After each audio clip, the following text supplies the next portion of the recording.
Travelers on the Omnibus occasionally touches on mature subject matter with mature language. As such, audience discretion is advised.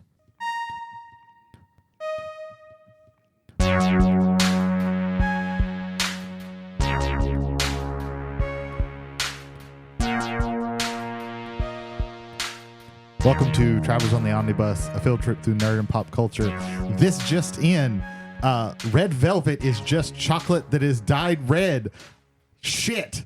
My name is Brady Davis. I'm James McCarthy. I heard a breath. Yeah, I was. Oh waiting. God, you're not Jody. I was waiting for the rest of the travelers to go ahead and fill in and talk about who they were, but Well, they aren't here. Yeah. Well, Ethan got hitched, so he's dead to us. yeah, So there's that. dead somewhere in Orlando. And Jody, when we said he's dead to us, like there was a big argument in the chat, and Jody was like, "I can't stand for this," so he's protesting. So Yeah. we got scabs. Yeah, Wow. Just wow. We were doing this first. I know. Remember that? Yeah. you And guys. if we did and if something happened to where one of you wouldn't be able to do it, and we came on and did it, we would also be scabs. It's okay. But we didn't cross the protest line. It's not like Jody's out front with, with a sign that says justice for Have you Ethan. been out there in the last few minutes? No, it's not that. It's the fact that Jody would not be outside with a sign saying justice for Ethan. Fair enough. It's okay because we're gonna have Jody call in when we're at the end of the main topic. It's gonna be fun. Can't wait. Yeah.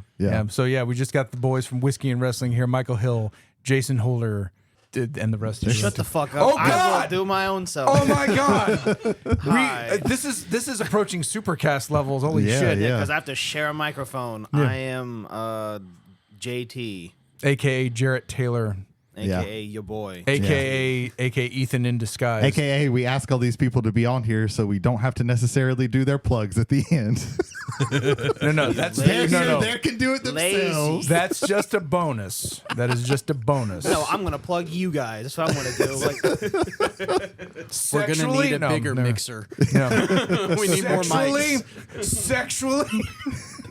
He said he's going to plug us. Oh, okay, So that could be okay. sexual. Yeah, we that- need a bigger mixer. That could also be That definitely- sexual. God, this is going to be we like need herding more cats mics. today. Yeah.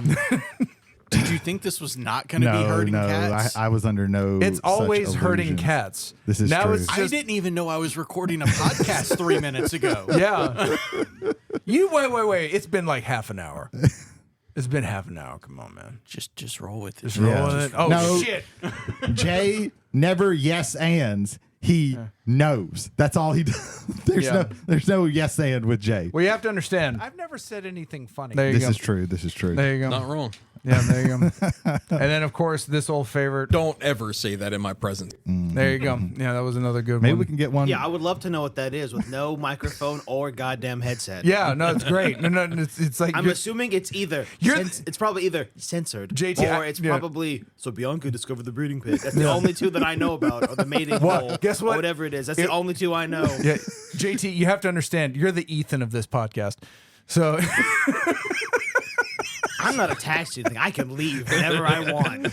technically, we all could. Yeah. So- We could have a real avant-garde hour of just silence. Yeah. It's like, what's that one Him- piece that's like 21. Yes. 2113 or something Yeah, like that. and it's just the sound. The guy gets on the piano, sets a He timer. starts a metronome and then walks and then- away. Yeah, and that's it. And it's whatever the sound of the auditorium brings you. Yeah. Mhm. JT bringing up the Ethan and the breeding pit. They are on their honeymoon right now. Yeah. Yeah, I mean, in Orlando. Yeah. Nothing further. The defense rests, Your Honor. If you liked 2113, you should check out Piano Burning. no, you should not. It is 18 minutes of a piano burning. I'm into that. Okay.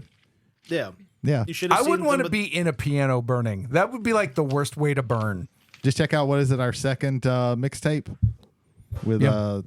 Yeah, that was our second omnibus mixtape. There's a whole piece Yeah. of like when I was in college for percussion ensemble, and it's just a folder full of shapes, and it's just like there's no line. There's like a line or two that goes through, and it's into your interpretation what it means. It's super cool. I was just like, Dr. Baker, what is this fucking coloring book I'm looking at? He goes, oh, that's the percussion ensemble piece we're doing this fall. I was like, how do you read it? He's like, you don't. You throw bells at the wall and see what happens. Yeah, he's like everybody picks an instrument that they think that their shape, squiggly line, circle, spiral, connects to, and you just play it when you think it's supposed to be played. You said you did this in college? Yeah. I did that in first grade. Yeah, well, this piece is cool. All right, you are sitting over there playing Jingle Bells out of tune. See, to me, that it's just as unreadable as regular sheet music. It might as well be another language to me. You're dead to me. Yeah. It is another language, really. Yeah, it Yeah, is. I mean, it is typically a language. Oh, dude, I could fucking school you boys on the whiteboard right now. Yeah, the music. I watched YouTube stuff where they talk about this, and like it's basically like they're speaking another language. Like it's basically magic to me. Like I don't understand it. I cannot comprehend it. Alto falsetto in eighth time with beats. No, we'll start with rhythm, but I'll tap 2 to counterspell your argument real quick. Okay. Yeah, Because you've been playing Magic lately. Yes, I have been playing There you go. Magic. There you whatever rebuttal is, I'll just mind break trap it and I'll exile it on the stack, and then I'll continue to school you. So don't worry about it. Okay. Yeah, Okay. we'll get you there. Like I know that I'm ignorant about it. Like I'm not. It's not going to hurt me at all to say that. Like It's okay. okay. All right. This got real passive aggressive real fucking quick. Because y'all think I'm going to... Ethan just takes it. I'm not. I'm not Well, going to we'll be see bent by over the in the end. breeding pit. I'm going to be right here. Standing tall. So I'm going to start with what I've been doing, just because I want to. I have all the power. Watched a couple of movies this past weekend. I watched a movie that's on Netflix called Don't get rid of his illusions. called Apostle. It takes place like in the early turn of the century, like 1905. This guy who is a laudanum addict gets his sister is kidnapped by this cult that lives on this island right off of England, and he has to kind of infiltrate them and get her back. It's a pretty interesting movie. It's Michael Sheen is like the head cult guy, and he does a pretty good job. Everybody does a pretty good job. The main character is the stalker guy from You, that show. Oh, okay. He does a really good job. It has a very I didn't like the very last bit of the ending I didn't love, but other than that, it's a pretty interesting, very brutal. Like when violence happens very brutally. But it's pretty interesting. The main character gives a pretty solid performance, although he seems like the worst person to do this because he's a heroin addict, basically. Like he's an opium addict. So like he's constantly looking like, if I was one of these people on this island, I'd be like, that guy's up to something. That guy is here for nefarious means, because he is always looking like leering and everything. And it's like, what the hell? But yeah, it's a pretty good movie. It's pretty interesting. Whenever that movie came out, it's whenever I was starting to get into movies, and started like my horror like train of stuff, and I was like, well, this looks cool. Apostle, and I saw all the ads and stuff on Netflix and everything. I really enjoyed it. Okay, yeah, I haven't had a chance to watch it because it was on Netflix, but I was at a friend's house and they decided to watch it. I was like, I know that movie once that you guys mentioned. I know that one, and I've already seen it. Oh, okay. Hey, good for you. I had been on ad-based Netflix, but I've eliminated a few subscriptions in my life and actually went up to the standard Netflix stuff. So yeah, I'm kind of I like what it opened up for me. Yeah, particularly Peaky Blinders, but yeah, I'm looking forward to looking at some other movies and TV shows. Yeah, they've got some good stuff on there that I definitely want to. Jay, you need to watch Midnight Mass. Yeah, and I have no excuse anymore. Yeah, that one's a really good one. More people should watch that. I caught this one. I caught Late Night with the Devil. David Deschmalkin needs to be in more things. Yeah, just in general. Definitely. And then I watched this other movie that I'd heard a lot about. It's a horror movie as well called Strange Darling.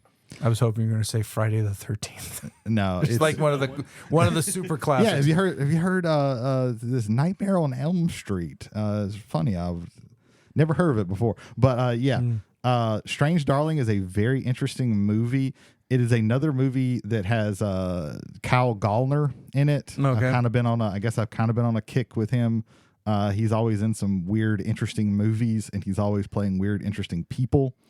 Red Letter Media focused on him. They're kind of what turned me on to a couple of those movies, and then I started watching a few more.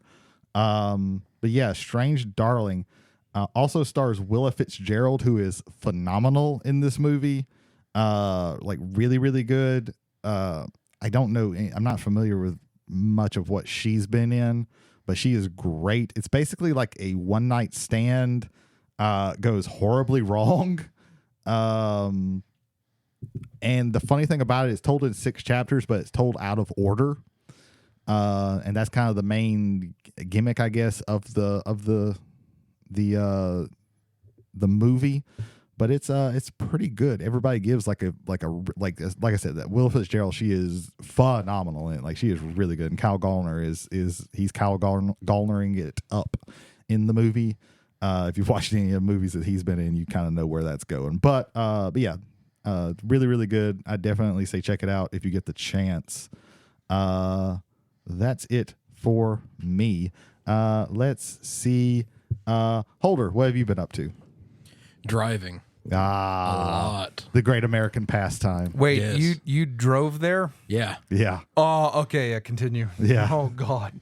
So yeah, I mentioned it on our podcast the last time we did it, but Whiskey and Wrestling. Plug. yeah, I went to Chicago last Second city. weekend, and the end of last week, and then this past weekend. Did you run to CM Punk and punch him in the face? I wanted to. I wanted to so bad. Jay mentioned that I should go to Mindy's Bakery. Yes, and you should. apparently it is order ahead and walk up only now. You can't actually go into the place. Yeah, that makes sense. Overall, the city's really cool. It reminded me of a more laid back Atlanta. Okay. That's cool. The traffic was ungodly in the city. Like we were gonna go from where we were down about 4.5 miles to like this little grocery store, and GPS said it would take 54 minutes, and it did.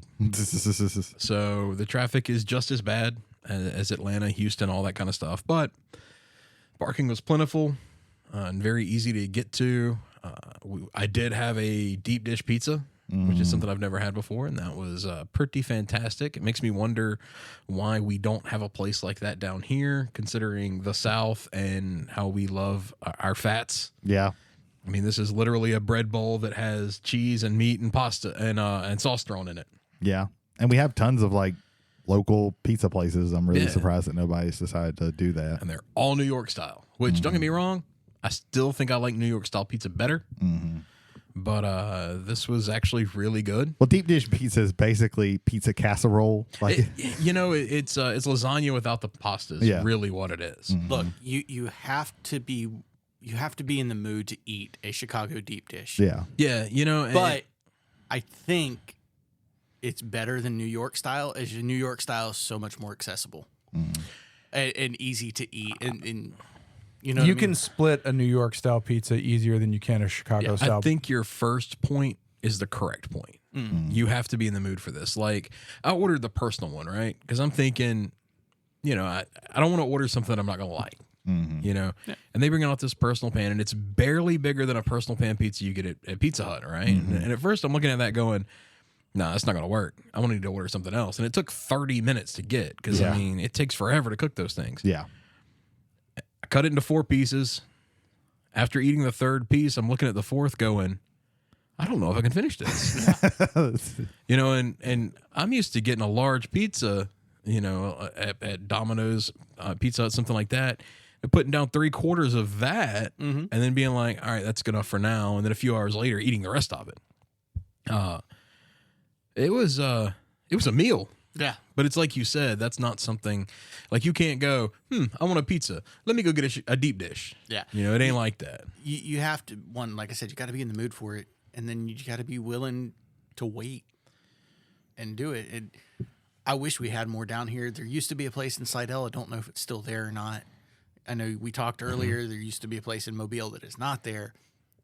They're amazing. I will say this, though. The place that we went, can't remember the name of it now. It's like La Manja or La Mangia or Luminati's. There it is. They do have a order. Like you can go online on their website and you can order one shipped to your house. Uncooked. All you do is take it out of the cardboard that it goes in, you put it in your oven and you cook it. And it's like $20 for the pizza and about $70 for the shipping because they ship it overnight on dry ice. Yeah. So, but I mean, hey, if you want to get one, you can do that. They actually have a. What's in the box? Is it my diabetes medicine or is it No, the it's pizza? something almost as expensive. They actually have a frozen deep dish that they sell at Walmart now. It's fine.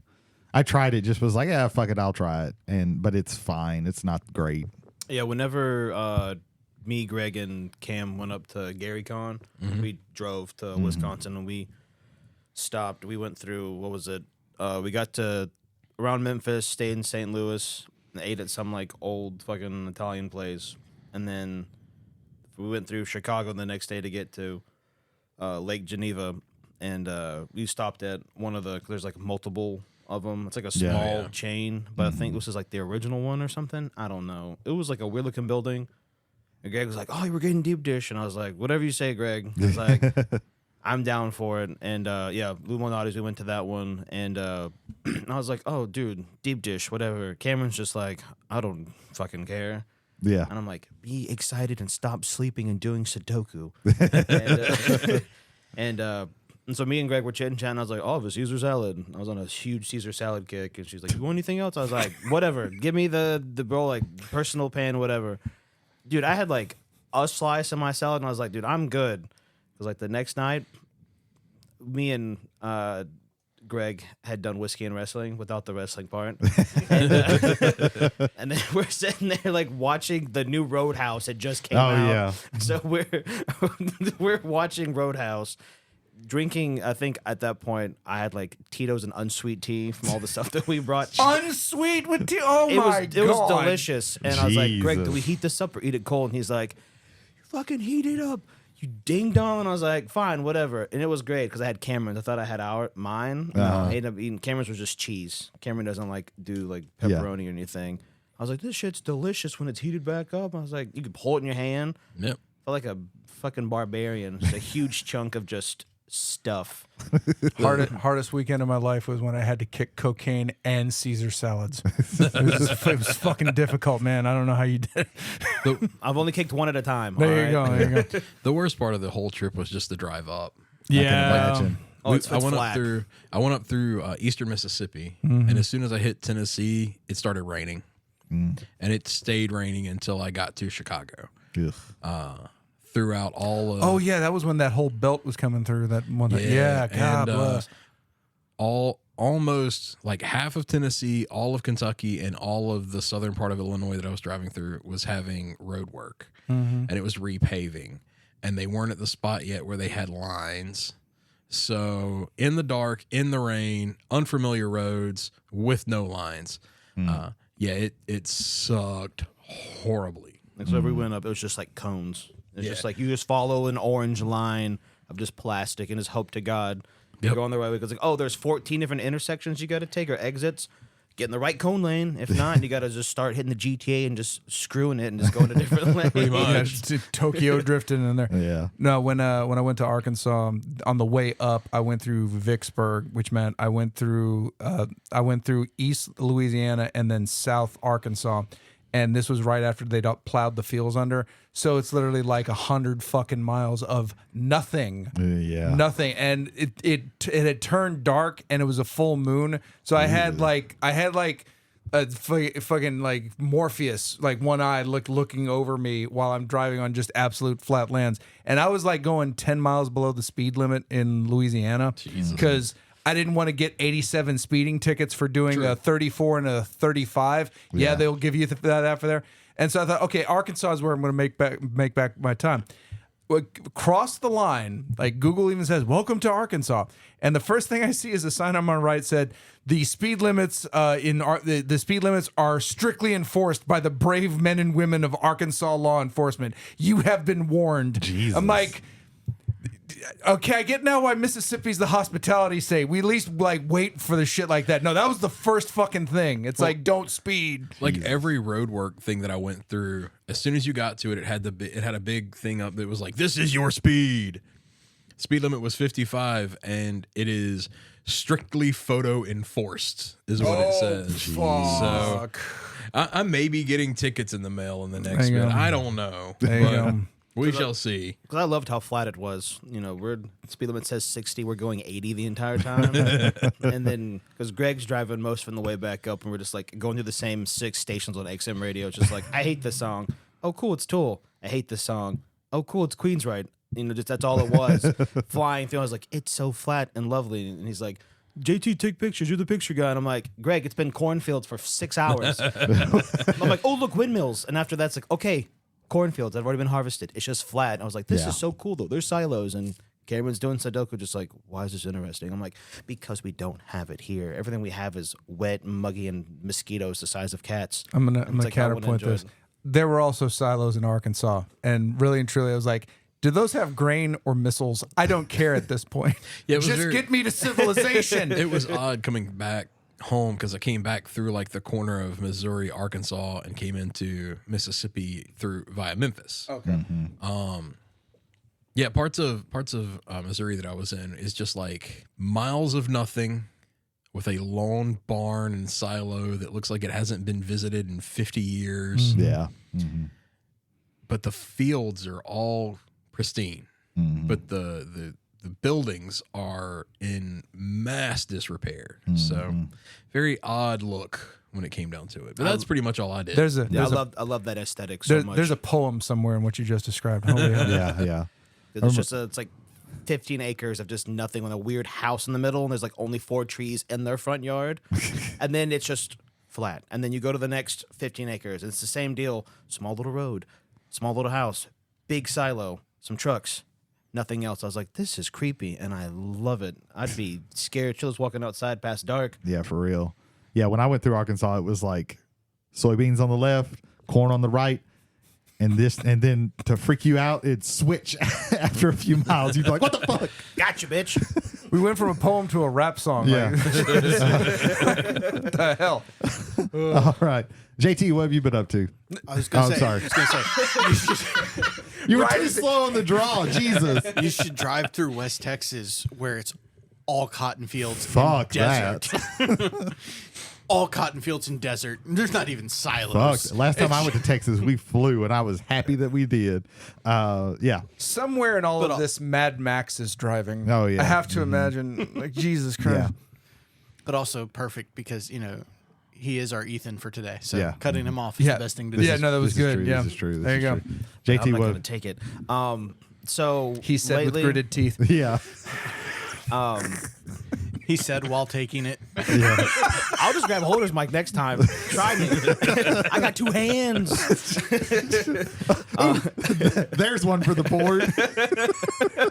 Jay, remember to clip that one. So I got 2 hands. I got 2 hands. The first thing I noticed was having 2 hands. Yeah.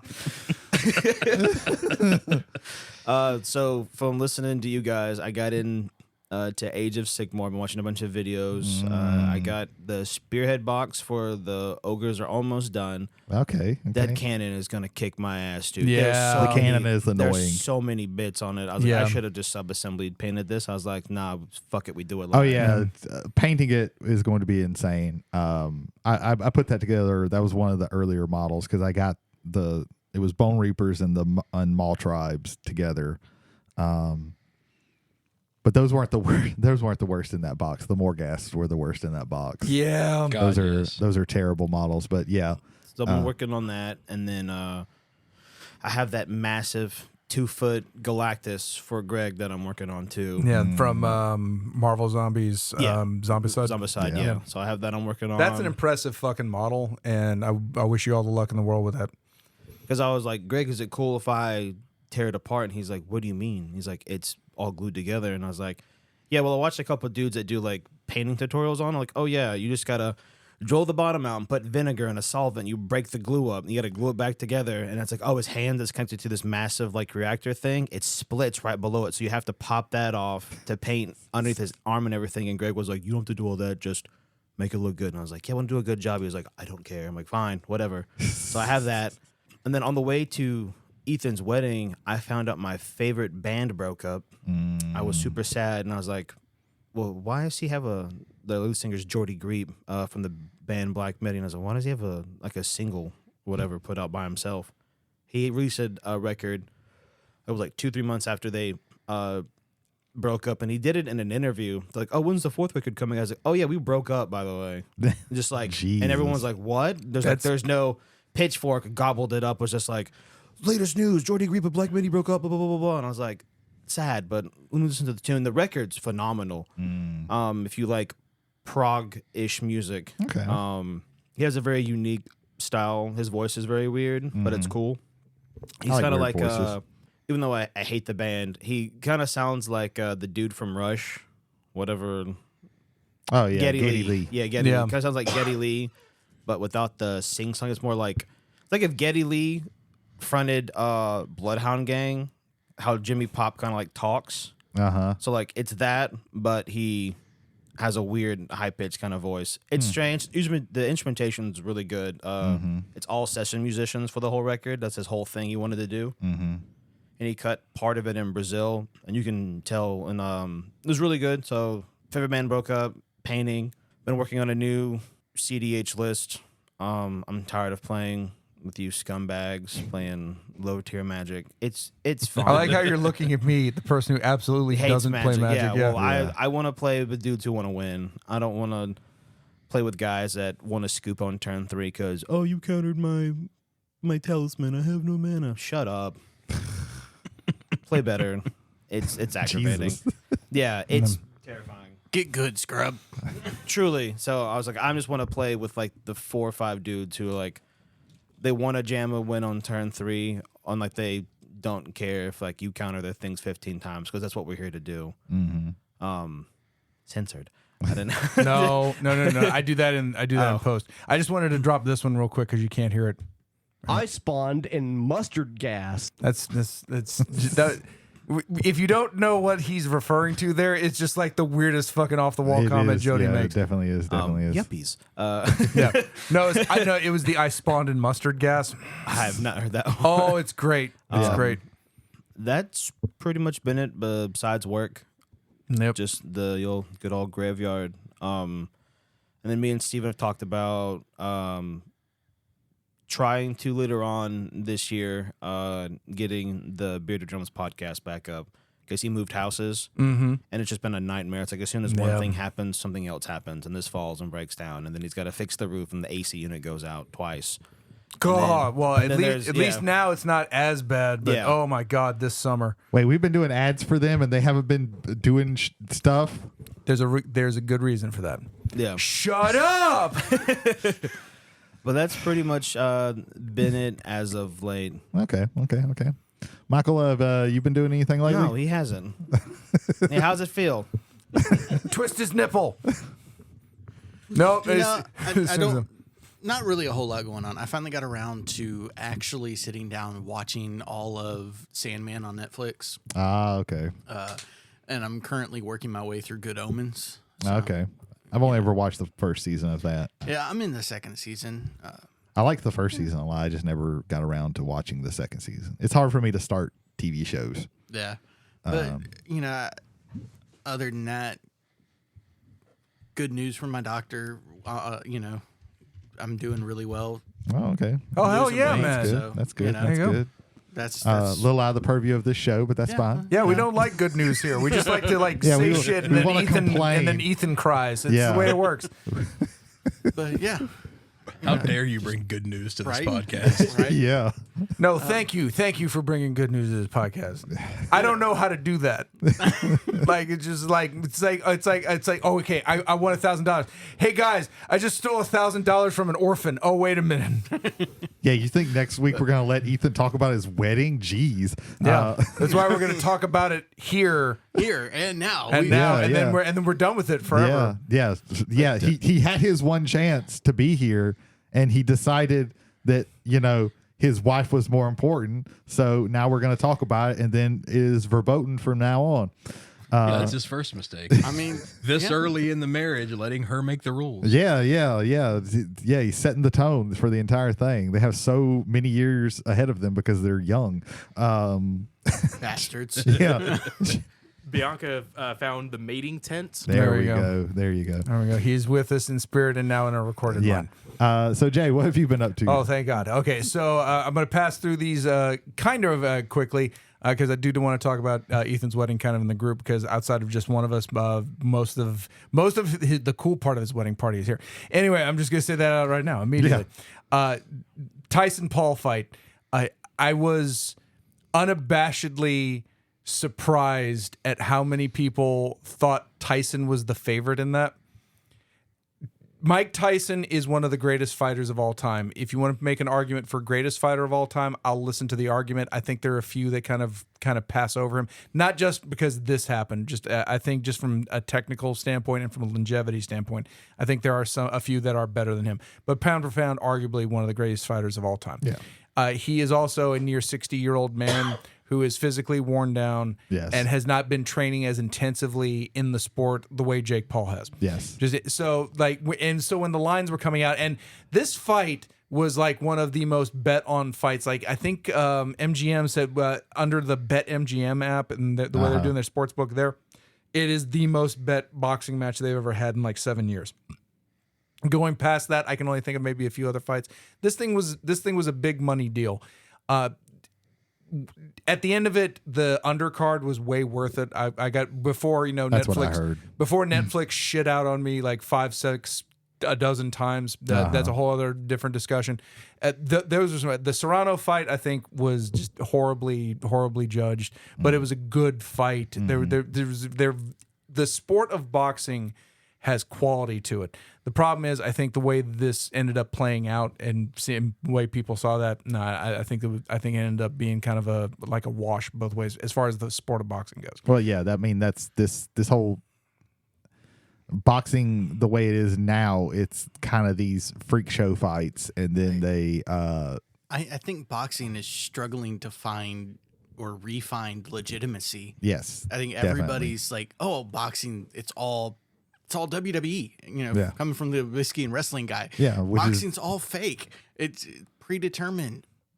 I don't necessarily think that. I don't think it all is, but I think a lot of it is. And there's been so many. Jake Paul definitely got in Tyson's ear and was like, "Hey, ease up," and he was like, "Okay, I'm still getting paid $20 million no matter what, so I'm just gonna throw jabs and everything."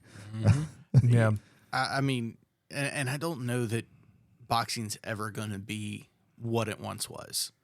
There's going to have to be some kind of, and I don't even know what it could be, some kind of like shake up that happens, probably with another sport collapsing, like, MMA or something like that, for that to happen, I think. Yeah. But I don't know exactly what that would even be on the boxing side.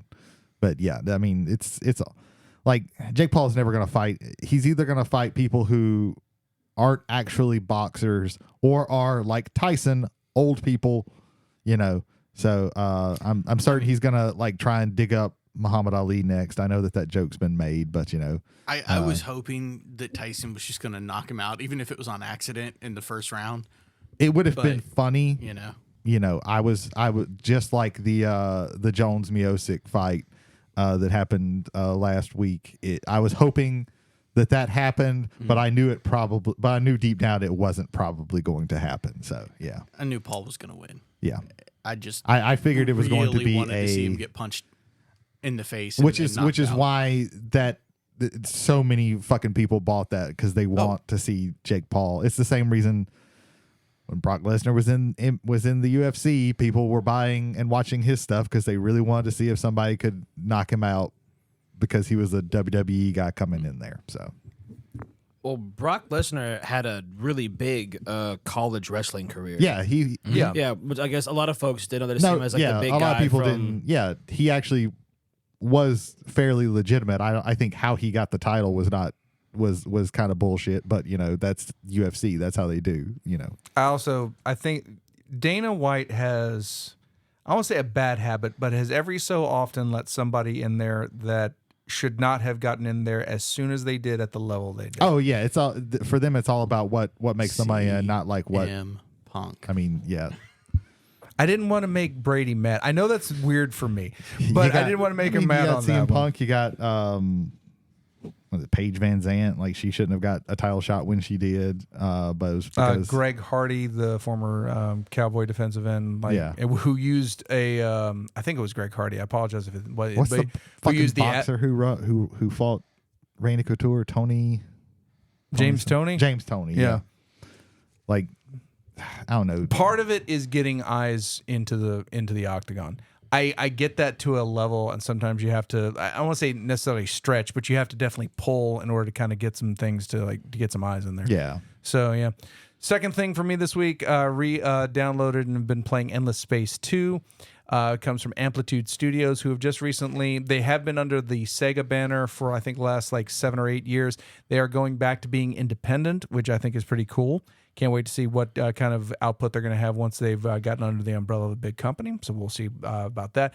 Endless Space 2 is a space 4X game where you start out with a civilization and you build it up and upgrade it, and through science and exploration and going around and capturing star systems in order to eventually. And then you have multiple ways of victory. It could be a science victory by having the most science. You could have a conquest victory by holding most of the map. Just depends on how you want to play that out and what might be best suited for the spacefaring race that you end up picking. I always go with the United Empire because it's very Starship Troopers.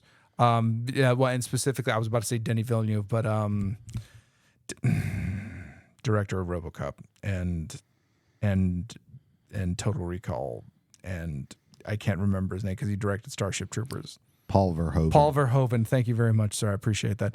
Yeah, no, it's very Verhoeven-esque kind of take on that. So I kind of dig that. There's a space mafia that is made up of fish people. Okay. And that's pretty cool. I kind of dig that as well. Bone sharks. Yeah, it was very good. And so I've been having some fun with that. You're gonna love it when my bear deck comes in. I'm just making bear puns the whole time. I will never play with you. It's fine with me. There you go. I have to everyone playing bears. All right, I scoop pre-game action. Oh, great. Oh, but I thought you were all competitive and shit. Like, Great. what the fuck? Beat the Bears, man. I win. I'm It's not fine. playing against bear puns, dude. If there's any form of humor that I hate the most, it's puns. Oh, man. I thought you were about to go specifically bear puns. No, I hate puns. Oh, man. It's the worst. Whenever Cameron does it, he's like, ho, ho, ho. I'm like, shut the fuck up. It's not funny. Real quick thing. I remembered the third thing. We can talk about this real quick. So Marvel Champions, the Magneto pack dropped. Oh, yeah. And I'm excited for it. I think my favorite flavorful part about it is there's a card called, I believe, Wrapped in Metal. Yeah. You take a minion, you wrap him in metal, he can't activate, he can't do anything. And then what do you do with him once he's wrapped in metal? Well, you could eventually attack him, or you could just take magnetic missile and you take that dude and you chuck him at somebody else. Yeah. It's amazing. I think it's very flavorful and characterful. Perfect for Magneto. I really like the base 15. Hit a motherfucker with another motherfucker. That's basically, there you go. can do that. Yeah, it's great. Yeah. I like his base 15. I wasn't really impressed with the leadership cards. I think there have been better leadership packs. Cyclops, I think, number one on that one. Yeah, when it comes to X-Men especially. But this one does have Children of the Atom, which is going to bust some things wide open because it lets any X-Men, X-Factor, or X-Force character or card also have X-Force, X-Men, and X-Factor all in one. So any specialized cards that you have now for any of those three sub-factions now work for everything. So it doesn't matter, you can run some of the cool X-Men support in your X-Force with your X-Force guys because they can do, because now they're everything. So yeah. Yeah, I'm also a big fan of the encounter set for the inner circle of the Hellfire Club. Oh yeah, the Hellfire Club. That's that where one it goes. looks Sebastian Shaw looks gross. Yes, he is annoying in everything that I've ever seen. You have to take him out in one go, or that's it. Yeah, I mean it's just the way it is. So I'm looking forward to seeing this kind of weave in. I've deconstructed my old domino deck, which was the one John was using. He actually got all the he got all the domino stuff except the stuff out of the Doctor Strange pack, because the Doctor Strange pack and Platinum are the two most like rare things on Earth apparently. Yeah, they're very hard to find. So, so I'm gonna pull that. I'm finally gonna build Nightcrawler. The domino deck was so cool though. Yeah, the one time I got to play with Jay. Yeah, he was I was like, this thing looks really cool, and it took me like 8 turns to figure out like how to make it move, and I was like, and then you were repurposing shit and just bashing people in the brains. I still can't. Like I loved playing when I played as Domino. I loved playing as her, but like I still can't fully like it still doesn't like fully click with me to where. But I'm like, oh man, this is very fun. Yeah, she's a weird like combo deck. Yeah. Like once you get the biggest part that I was struggling with was like, when do you flip?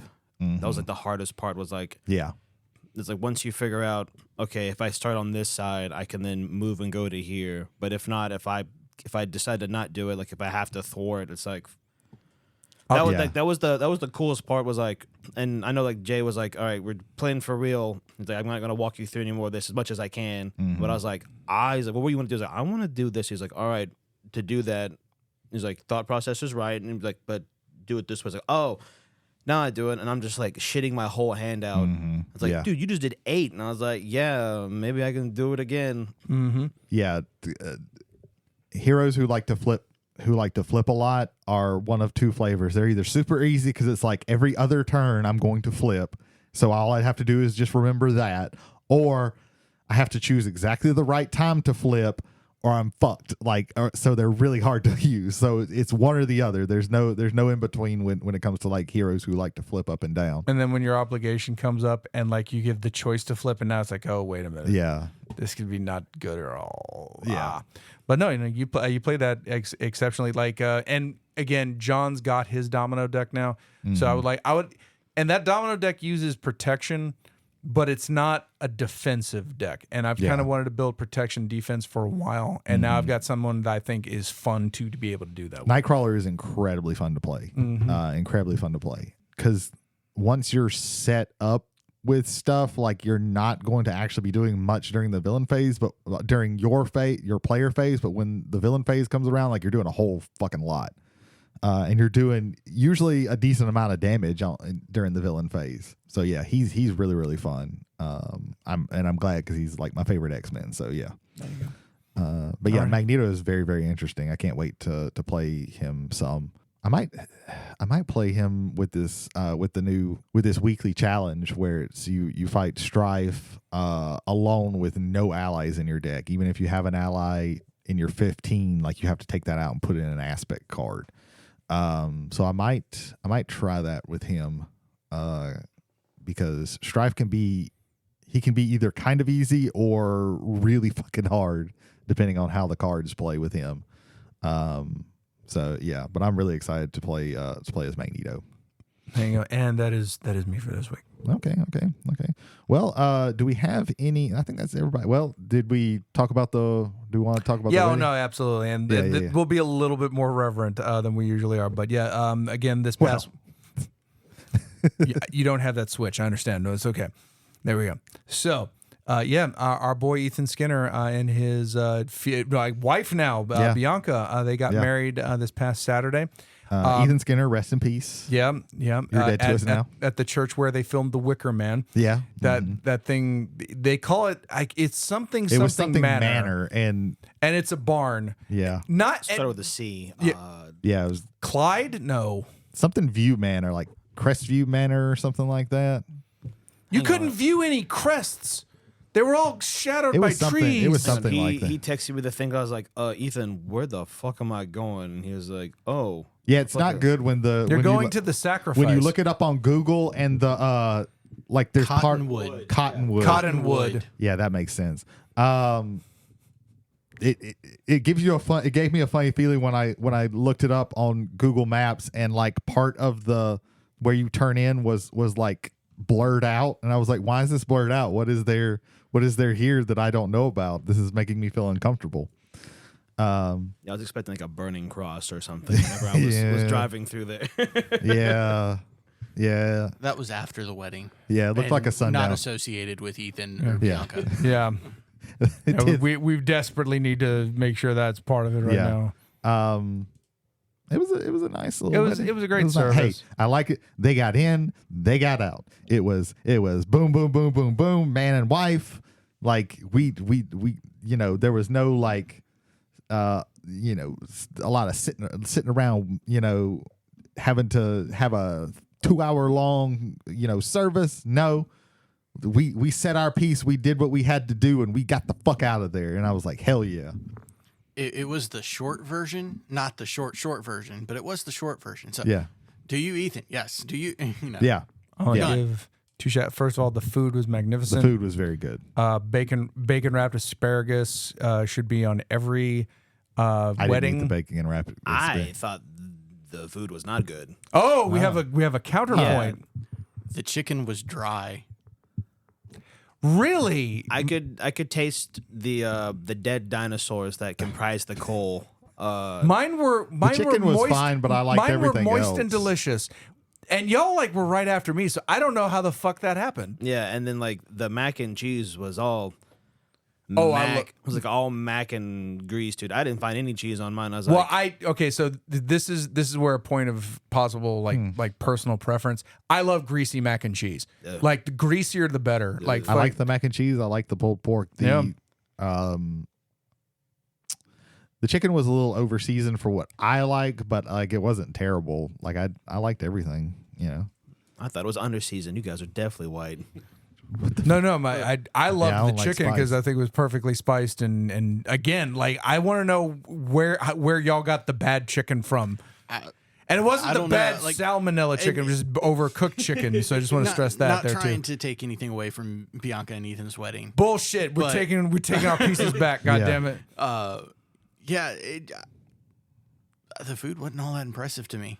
I thought it was fantastic. I thought it was good. Yeah. It wasn't the best food I've ever eaten, but it also wasn't bad food. Yeah. The lemonade slapped. The lemonade was The very Yeah, lemonade was good. lemonade. good. Yeah, I had it's several. it's a type of lemonade where it's just the right amount of sweet, just the right amount of lemon, Yeah. just the right amount of water. Perfect. Absolutely.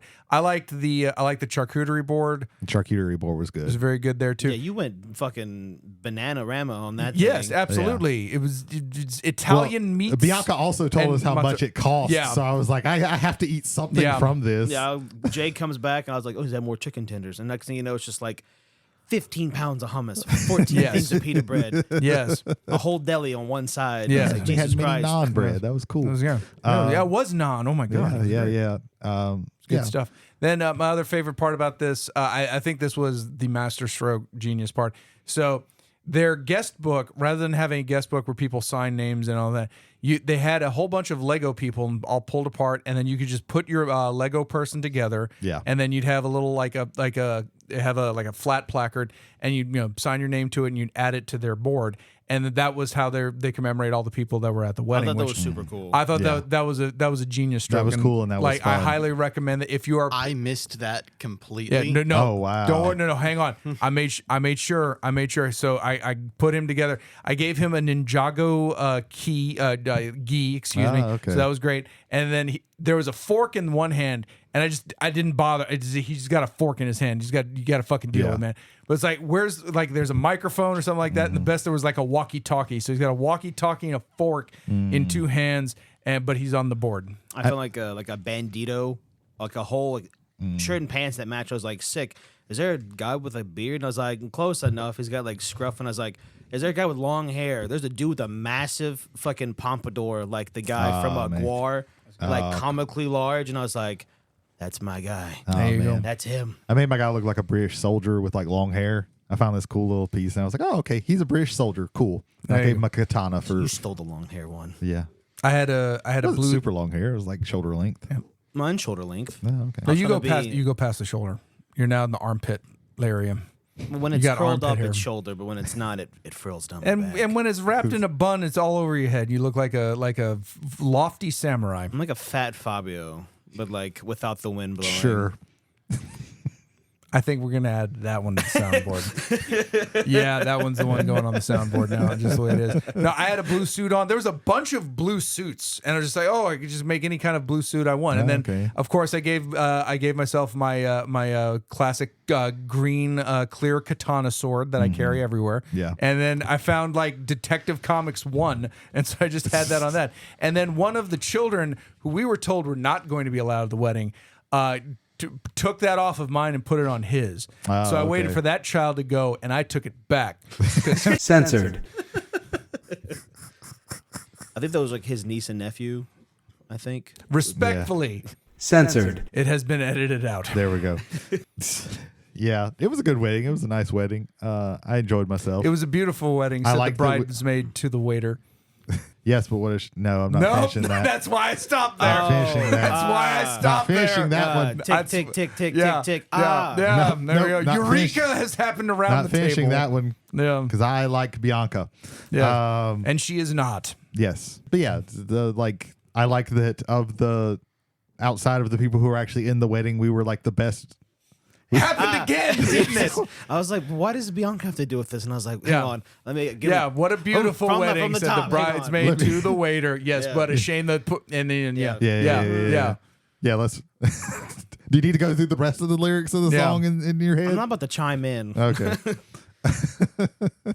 Haven't you people ever heard of closing your goddamn doors? You won't know what mask I used until you hear the Yeah. episode. No. So how about that? There you go. It was a nice wedding. It was a great wedding. Ethan, Bianca, congratulations. Yeah. It's, regardless of any complaint that we have, which the only one I really had was like we were staring at the sun the whole time and sweating because we were all wearing jackets and suits and stuff like that. We were if all I had nicely if I had known after I saw that one guy, man, it would have just been a tankini.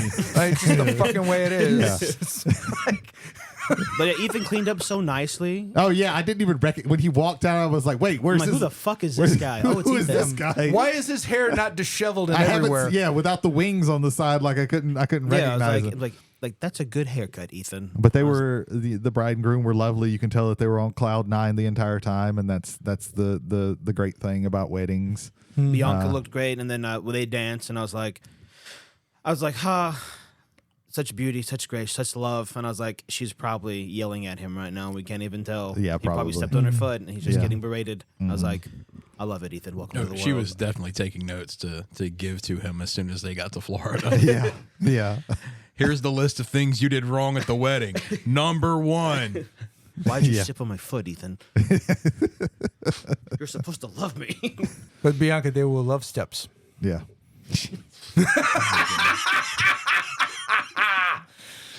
Got him. Got I him. can see Ethan. Bianca, those were love steps. There you go. For those of you who can't see this, which is everybody in existence except the 5 of us here, Jason is just looking at me with like the most disheartened fucking eyes. It's like, yeah. These are what we got to do on Wednesdays, man. Yeah. Mhm. You guys have topical things that like people like Yeah, we watch just make and- shit up. Yeah, and you at least get drunk doing it. We got to do this shit sober. Sir, you don't think we don't make shit up? I haven't seen any wrestling in like 3 months. And yet I still host a wrestling podcast. Kayfabe. God, man, you really letting us in on this inside baseball. Jesus. But it's in your name. This. You're not supposed to let them know how the sausage is made, man. Nobody wants to know that. It's not like I'm doing like bearded drums, and it's just like, this Jarrett, week I haven't done anything. Jarrett, you have to understand, it's actually a short. It's for whiskey and wrestling with reality. It's like doing bearded drums, but you have no hands, so you can't even drum. Oh, could you imagine you drumming without hands? They have to like drill like little holes in your wrist where they have to put the stick, and you're just like because that's what you'd be like. There's when a you were dude that drumming. does that. Oh my god! Yeah, it's no, really- but you doing it. No. Fuck other people. You take them hands off. Replace them with holes where sticks go. But I got 2 hands. That's a good one. That's a good one. I think it's one at back. It's one at back. There you go. There you go. Yeah. All right.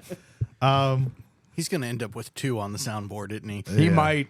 Yeah. The aggressive and non-aggressive. Brady has 2 on the soundboard, which is this is my favorite one. It can't offend anybody. He's dead. Yeah. We're getting all of them tonight. Yeah. All of them. It's great. JT, do you know what that's about? No idea, dude. I'm just plugging in what I think Brady would say in my Oh mind. yeah. Yeah, he doesn't can't hear shit. I He'll forgot. find it. He'll find out, and we can. That could be feedback for this episode. The Just next time it's about feedback. Henry Kissinger. Yeah. And I said that because I want to also say fuck Henry Kissinger. Is he like a book writer? I mean, I'm certain he wrote some Hey books. Jay, do we have any feedback? No, we have no feedback. But ladies and gentlemen, thank you for being passengers on the bus this week. And if you would like to leave feedback, travelersontheomnibus at gmail.com. Again, that is travelers 1L on the omnibus at gmail.com. Jay, how else can they get in touch with us? You can comment directly on Spotify and take part in any polls on any of our past or current episodes. Because I normally throw it to Jody. Brady weren't you in charge of this whole thing? No. It seems like- I'm it perfectly seems like okay. Jay I just don't took remember over. any of this shit. What the fuck are you talking about? No. I barely remember. I don't want to get mad messages from, of all things, Censored. what? How does that fucking work? That will also be cut. I realized that I was thinking. Kissinger. I was thinking of. See where I'm drawing a line. I was thinking of Hunter S. Thompson for wrong guy. Way wrong guy. Jesus. Man, I want Henry. Wow. that is as wrong as you can get. Do you think like Hunter S. Thompson and Henry Kissinger in the afterlife just meet up like once a week just to kick each other in the balls? Probably. Straight up. I know Hunter S. Thompson would be totally down. Hunter S. Thompson probably looks for Henry Kissinger, to be honest. Yeah. Just to kick him in the balls. Just to kick him in the balls. balls. And Henry's like, I don't want to be kicked in the balls this But the week. problem, what's the guy who did the Food Network show? He died. Anthony Bourdain. Anthony Bourdain, like he has to beat Anthony Bourdain there because Anthony Bourdain definitely wants to beat the ever-loving shit out of Henry Kissinger at all times. There's a really famous This quote. podcast. We went from talking about You know how many times we asked this question? Travelers on the omnibus. The omnibus goes everywhere, and we just go along for the ride. That is the whole thesis of the goddamn show. Which, by the way, if you've been enjoying this episode or any of our episodes and you'd like to share that with people who don't listen to podcasts on the same channels that you listen to them on, we are available on Amazon, Apple, Spotify, YouTube Music through our YouTube channel, Travelers on the Omnibus, and iHeartRadio. See, I didn't remember that was the next part. I thought I was gonna have to do that, so I did my best to try to remember it. Oh, damn. I'm sorry. It's okay. We'll make you do all the plugs the way What's Ethan the has next to. part? Yeah, what is the next part? There's the feedback part. Yeah, there's we did that. Okay. Yeah. And then since we're all done with everything, it goes to the main topic. There you go. Tonight's main topic is going to be on the various rogue galleries for different superheroes, and we're doing this because there's a I don't know if it's an old saying or not. Fuck it if it's not. A superhero or a hero is only as good as his villains. If they don't have anybody good to go up against, then they get kind of boring. And a lot of people, will say that like, oh, this hero, I know them mostly by their villains. So, we're going to talk about that tonight. So, does anybody have anywhere that they want to start? I know that the whiskey and wrestling guys started for the door. Oh, yeah. If it's a little quieter for the second half, the gentleman had to leave. Thank you, gentlemen, for being here for the first half. Yes. Yeah. I'll start off with the superheroes, Superman. Superman's Rogues Gallery, I think, because you only ever see one or two featured. Yeah.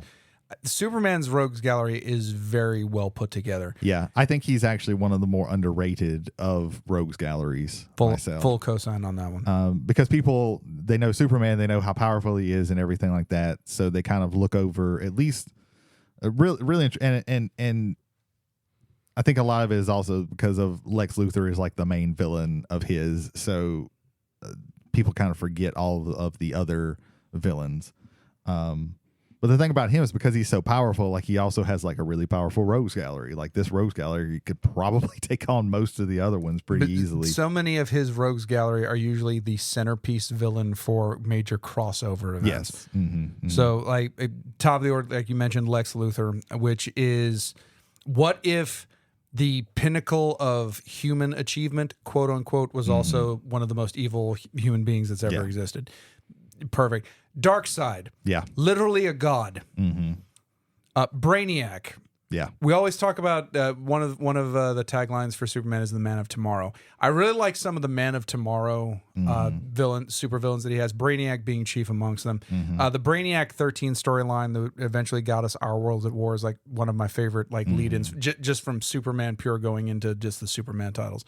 Mr. Mxyzptlk. Yeah. A lot of people want to treat him as goofy. He's actually low-key one of the most sinister villains in all of it because he exists on a plane and dimension of existence that is higher than ours. Because I think he's what, 9th dimension? He's either 9th dimension or 4th dimension. No, he's like 5th dimension. 5th dimension, thank you.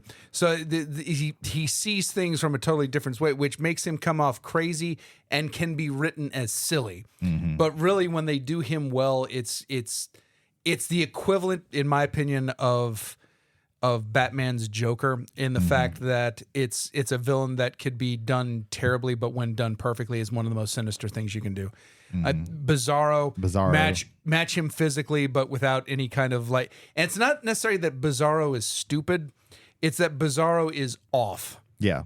Not that Parasite. What if somebody can take away your powers? Like the ways, and then you have then you have the other Kryptonians. Zod, of course, I think comes at first. There, you have the Kryptonite, Metallo, I think so. Yeah. But also the giant ape that I can never remember the name of. Oh, damn! There's like 3 of them. It's not Titano. No.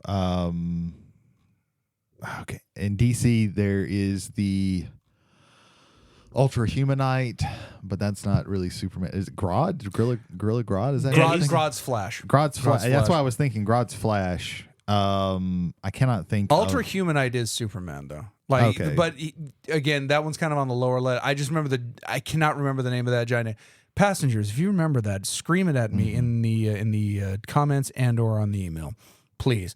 I'd also want to bring up Toyman. Toyman, yeah. Toyman's a unique one for me because just kind of like he's not attacking Superman with brawn. It's one of the one that will attack him with brains. Yeah, will attack him with intellect and like also a kind of a offbeat ingenuity, which is something that I could see Superman like not necessarily falling for. He eventually always wins, but it's definitely something that gives him problems at the very beginning of it. Yeah, yeah. You've also got Mongol, who can also stand toe to toe with Superman, which is very interesting. Is he the dude that like lived for 1,000 years? No, that's Vandal Savage. That's Vandal Savage. Vandal kind of shared with everybody. Yeah, he was a Justice League guy. He was Superman. He was Wonder Woman. I think he started as Wonder Woman. Maybe I think he did. 100% sure. Also, they linked him a lot with the JSA, with the Justice Society for America, which is it's another one. Yeah.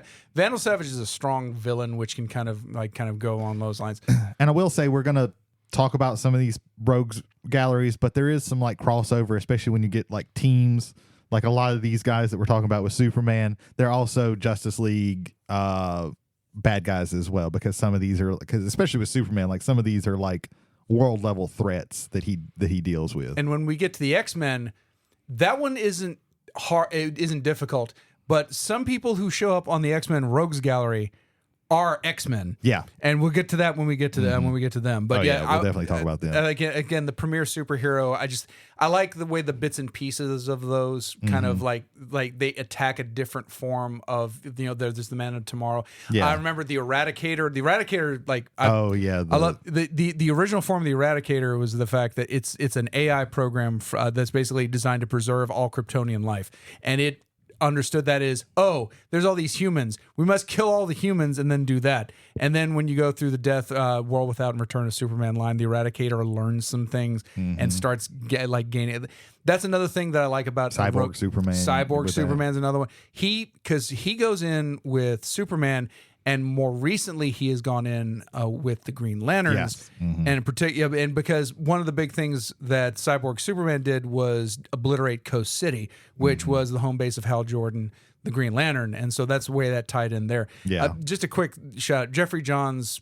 I think his entire the return of Hal Jordan from that to the Wrath of the First Lantern, I think is one of the best like put together. I think Green series of Lanterns. I wrote stories. him down. He's also one of the more underrated, and it's because he didn't have much until Jeff Johns added in the entire spectrum of the lanterns.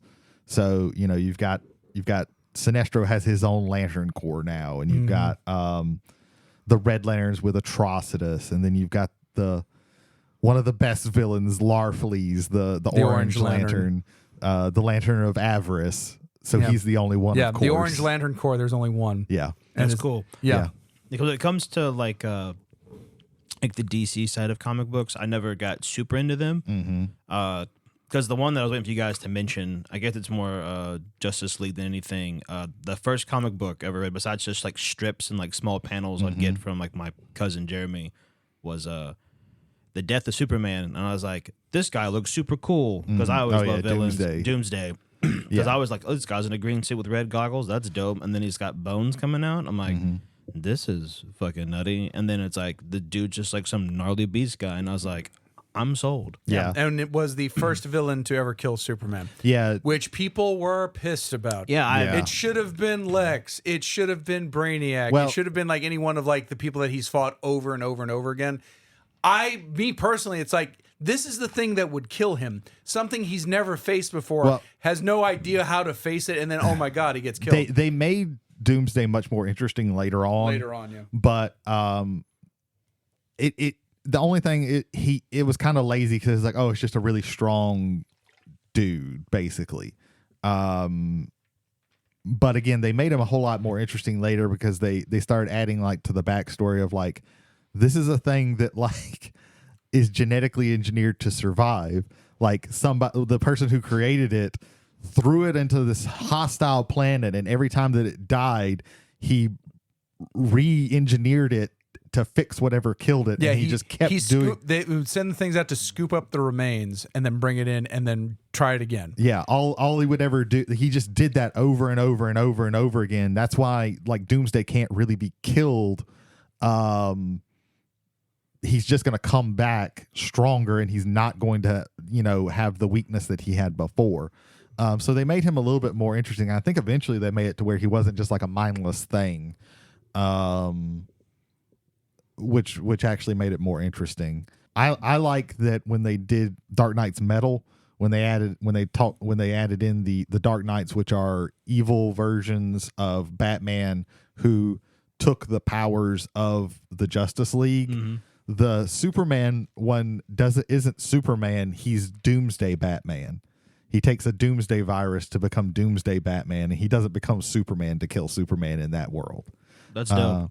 Yeah. Because I've seen like a panel of all of them. There's like one guy, there's like a spooky knight. I think he's like supposed to be like Wonder Woman's counterpart or something. That's the the Merciless. That's the Merciless. Because they're all led by the Bat Who Laughs. The Batman Who Laughs. Yeah. Which that's a interesting set of villains. Which I guess leads into I didn't write him down because I thought it was very obvious. Is Batman as his rogues gallery? I don't know if we necessarily want to do that, or maybe we want to jump to like a Marvel or anything like that. So I think it fits Batman, I think, more perfectly than any other superhero, because the term rogues gallery is just a collection of images of people that have been arrested for crimes or a list of dangerous people or bad things. That basically this book that detectives would have, it's like, did you see this person? Can you like, before they do a physical lineup, they would run through the former perps. And that's what a rogues gallery was. Batman being the world's greatest detective, the term rogues gallery fits him like a glove. Absolutely. Like the other ones kind of work, and I think the other ones kind of work off of that notion from Batman to them. So that's where this notion kind of comes into the lexicon and kind of flows out into the other superheroes. But yeah, good Lord. Yeah. If you want to talk about rogues, this is a pretty good one. So go for it, brother. Yeah, and this might be a controversial opinion, but I almost think that I've always thought for a pretty good while that Batman's a little overrated, but I can understand why people don't believe that. But I think a lot of it is the strength of his rogues gallery. I don't believe it's the best one, but I believe it's probably number 2. But yeah, you have the Joker, who personally I think he can be overused a little bit, but when he's used correctly, I think he is a very good villain.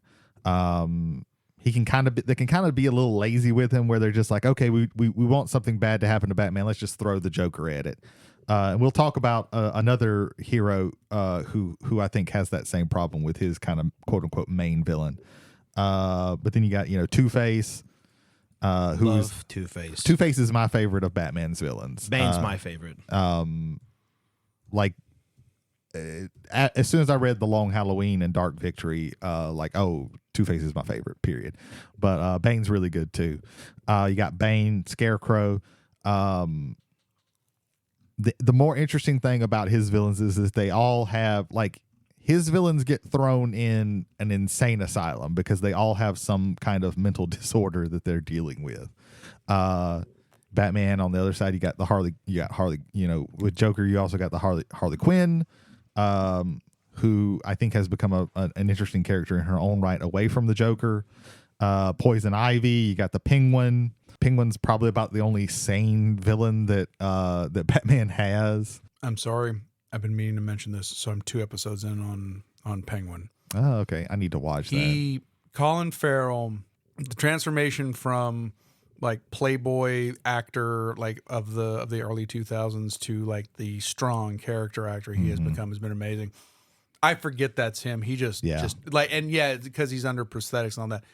Absolutely, that Christina Milioti. Yeah, fucking amazing. When I saw she was in it, I was like, damn, she's one of the ones that I like to watch just because she's in it. I've been debating on watching it, but when I watched The Batman, I thought the guy playing the Riddler was really cool, like the twist on that. But I was really like, I want more of the Penguin, because like normally he's always like this short, snarky kind of esque villains, forgot which series it is, where like the Penguin falls in love with this lady of the night or whatever, and like they go out and do stuff, and then like she burns him, and then he doesn't kill her, he just resets her life back to being dog shit again. I was like, that is diabolical, because he doesn't, that's the cool thing, like he doesn't kill her. Yeah, he basically puts her to the point where I think it's like she either like kills herself or something at like the very end of it. But like it's like he's diabolical to see like a villain who is like, it's not just like, nah, catch you next time, Batman. Not like very Skeletor-esque, where it's just like I run away to do the other thing. Like, you get to see like how he as a character like lives his life, and like this happens to him, and how does he deal with it? Doesn't just like, you would think like, oh, super dark villain guy in Rudy City is just gonna like kill someone that he doesn't like, but ends up just like being like a deranged maniac, but like has this very like stoic, not quite the word, this very just like calm shell of a person. Yeah. Who's able to do like these terrible things. That's why I love the Batman villains. I think the most out of like when it comes like the DC, Marvel, and all that. It's like the big ones. Because all of his villains are like, you can see their point of view on why the way they are, but it's how they do it. Because you can kind of relate to all of his villains, to a degree. They're all, it's the cool, I like about it because they're all humanized. In like some shape or form. Like you get like Killer Croc, with the exception of one, and that one is one of the reasons why the Joker stands out, because the Joker works best as, I want to say, is this enigma. Because first of all, I don't want to step on the Riddler, haha. But second of all, I think every so often my favorite villains, and it doesn't work all the time. My favorite villains are the ones where I have absolutely no idea, like, why are they motivated the way they are? I have no grasp on understanding who they are. They're something so completely alien. For Batman, the Joker works with that. You're right. You have a bunch of other people that are... he also has a bizarre number of doctors. Yes. As far as the Mad Hatter is Dr. Jervis Tetch. Yeah. Dr. Pamela Isley, Dr. Harleen Quinzel. Yeah. And to me, the two, like, my favorite Batman villains, I think for sentimental reasons, the second one I mentioned is my favorite. But you have Dr. Jonathan Crane as the Scarecrow, and you have Dr. Victor Freeze as Mr. Freeze. Mr. Freeze, yeah. Freeze is he's probably number 2 for me. Yeah, like, and most of that is the work of Paul Dini and Bruce Timm in the Batman the Animated Series. Yeah, Jesus Freeze Christ, was good. an absolute, like, he was just a joke villain, and then in that's when they gave him the backstory of the tragic backstory of he tried to save his wife and he got fucked up with this experiment because the people snow wanted to play globe with the ballerina turning, just God, that image gets me every time. Yeah, he's a really strong one, I think, and he was actually really interesting in the White Knight universe. Kind of the alternate version of that. It's like the noir one, right? It's noir, but it's also the crux of the first, because there's like 3 books of that. The first book is the Joker gets cured, and he comes to the realization that, like, Batman, and this Batman especially is like actually really bad for Gotham, and we need to get rid of and we need to, like, make it to where Batman isn't around, not killing him, but actually, like, bringing him to justice. So, like, he goes on this whole crusade against that, and it's very interesting. Really, really good one. I would say definitely the first volume of that. Check it out if that sounds interesting to you. But Victor Freeze, the way that they change up him just a little bit is very, very interesting. Makes him even more sympathetic. But yeah, who else was there that I was going to mention? The Scarecrow is a very interesting one because you have he deals in fear, and that is also kind of what Batman himself does. They're all like a lot of the best rogues galleries where are always like, here's a piece of, here's like a dark reflection of the hero. Like, here's something that could be bad, Lex Luthor with Superman is someone who has all of this power and chooses to do bad with it, where Superman has all this power and chooses to do good. And then you have, Scarecrow uses fear in a bad way to hurt people, and Batman uses fear to help people, to take out bad guys and stuff like that. So, yeah. Let's also not forget Man Bat. Yeah, I do. I'm a big fan of Man Bat. When you just want to throw out a weird, make Batman deal with some weird bullshit, throw in Man Bat. You also have Hush, which a lot of people that's a weird one because a lot of people have, like, kind of turned on that more recently, but I think that comic book still holds up pretty well. Yeah, I think that's everything I have to say about Batman. I guess we can move on to some Marvel stuff. Or does anybody have a DC thing that they want to talk about? I want to very briefly touch on, you talked about, and I led off with Superman because I think it's underrated because when we think of Superman, we think of the man. When we think of Batman, I think we think of his villains along with Batman. I think as far as an underrated rogues gallery, Flash. Yeah. Like, the Flash has, first of all, his rogues actually, like, are legitimately teamed up. Yeah. Like, and it's the equivalent to me of the Sinister They, Six. hang out. They hang out. Like, they're actually kind of chill. Yeah. Except for the fact that they're, fucking criminals. But, Captain Cold being the leader of them, I think is pretty cool. You got Mirror Master, Captain Boomerang comes from the there. Trickster. The Trickster. Is it Weather Wizard? Is that what it is? I think it's Weather Wizard, yeah. It is. No, it is Weather Wizard. Gorilla Grodd comes in through here. Yeah, Gorilla Grodd's a little bit. He's a Flash villain, but he's not in that, like, because there's, like, the Rogues Gallery, which are just, like, the dudes who Flash actually has, like, a not terrible relationship with. Like, they're gonna try and stop him, but they're also understand that, like, if he catches him, it's not the worst thing in the world. Like, he's actually like there's this like level of respect, and then you have like Gorilla Grodd, who is like, no, fuck that. I'm killing the Flash as soon as I get the chance. Like, I'm taking him out. I'm taking over the entire world. All the other guys that we mentioned, they just want to let me steal these jewels or something, or let me, you know, do this little heist or scheme or something like that, because I have bills to pay. Yeah. Whereas Grodd's like, no, I want to turn everybody into gorillas, and it's like, well, shit, you're on a whole different level now. Yeah. Jesus. But yeah, the there's a really good is it Justice League Unlimited where they have the Flash Day? Yeah. That's the Flash Day. Flash Day is a very good, and it shows and it gives you a good insight into his villains and rogues and the relationship that he has The scene with with them. him and Trickster. Yeah. And the interplay on that one is awesome because you have the Trickster, who's voiced by Mark Hamill. Yeah. And then you have the Flash, who is Michael Rosenbaum, who played Lex Luthor in Smallville. He's the voice of the Flash in the Justice League and Justice League Unlimited. That interplay between them is fucking fantastic. Like, I love that whole bit at the bar. yeah.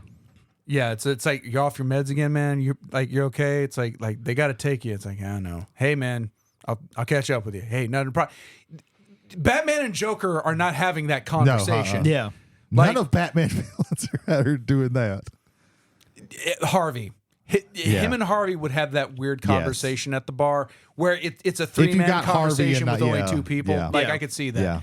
But, and of course, the big ones, Reverse Flash and Zoom, which those are like the other level. Yeah. These are legit superhumans. These aren't dudes with a gimmick. Captain Cole is just a dude with a cold gun. That's it. You know, the Mirror Master has this mirror technology. Those guys, like, especially like, Reverse Flash and Zoom, like, they want to fuck Flash's life up. Like, they want to really just mess with him on a ridiculous level. Yeah, and it doesn't depend if it's Barry Allen or Wally West who's the Flash. It's like, oh, Wally, I see that your wife's about to have kids. Would be a shame if I speed aborted them. Oh my God, that was a thing. Yeah. Because I really enjoyed, because I mostly consume comics in the animated form. Yeah. Because we have so much time and spend otherwhere. Like, a lot of stuff, like how I consume comics is like, well, I want to know like what happens in volume 1. It's like, I'll just watch a video and it talks about, here's the characters, that's what happens. I'm like, cool, that makes sense. I like that. And if it's intriguing enough, like I'll buy it. And I love the Flash paradox. I was like, that is diabolical. Like, send him in, he's like, you know, Bruce, talk to me. It's like, don't say my son's name. And it's like, oh my God, you're I want to say David Banner, but it's not. Thomas Wayne. Thomas Wayne. I don't like what they did with the Joker in that one. It was a little lazy, but yeah. I mean, you don't. It's fine to me, but yeah. Why did you say her name? We Martha. We also forgot when it comes to Batman, Ra's al Ghul, who's kind of like that speaks to the strength of his gallery, because you can, like, Ra's al Ghul is JLA tier. Yeah. Like, well, the cool thing about Ra's al Ghul is he makes Batman be basically Indiana Jones. Like, he always has to globetrot when he fights Ra's al Ghul, so that's an interesting side of that. And that's always, you know, a good thing when villains bring out different aspects of a character. Like with Mr. Mxyzptlk, Superman can't just punch him. He has to outthink him. He has to trick him. He has to be clever, which shows a different side. So yeah, I think that's really the cool thing about that. So we got Flash. Do we want to move on to somebody else? I want to Batman real quick. Okay, Batman. Clayface. Clayface is a good Love one. Clayface. And there have been multiple Clayfaces. For me, it's Matt Hagen. But for a lot of people, it's Basil Carlo as far as Clayface goes. Again, going back to the animated series, that's one of the best two-parters. Oh, yeah. Face of Clay. Yeah, just absolutely fantastic. I felt so bad for the dude the entire time. It's just like, it fucking sucks. It's like that, and then there was always the ones with like the actress, the chick who's like stuck as a child. Oh yeah, Baby Doll. Baby Doll. That was that one, man. Yeah. But just to finish up, like here's some that are these are like, I don't want to say sub-villain because one of them is Black Mask. Black Mask is a huge part of the criminal underworld part of Batman's identity as far as that goes. Calendar Man is one of the most important parts of Long Halloween and Dark Victory. Yeah.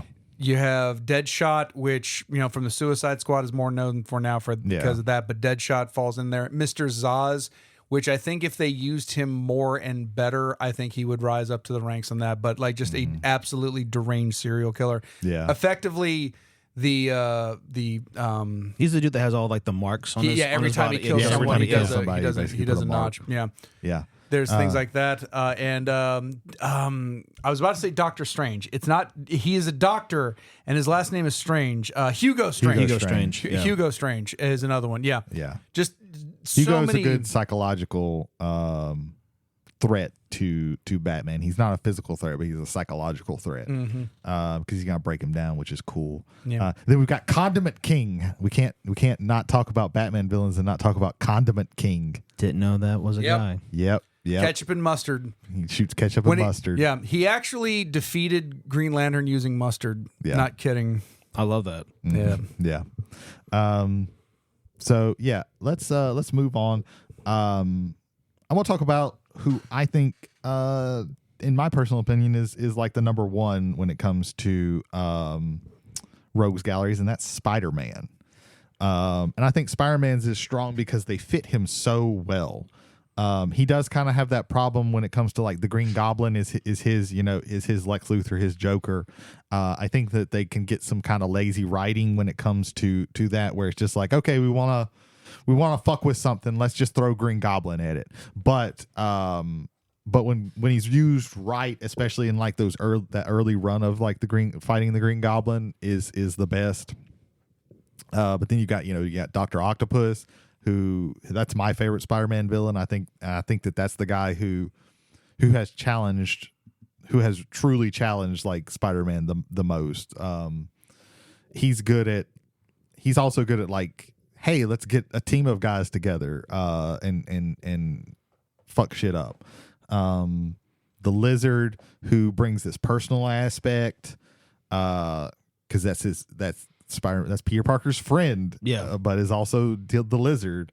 Then you've got like he's got a lot of like animal people, which is interesting. You got Rhino, Scorpion, Vulture, who all bring out different things, Joe Michael Straczynski, like in his run, really brought up the totemic nature of a lot of Spider-Man villains, and the fact that there's these like Spider-Man is an animal characteristic. It's of the spider.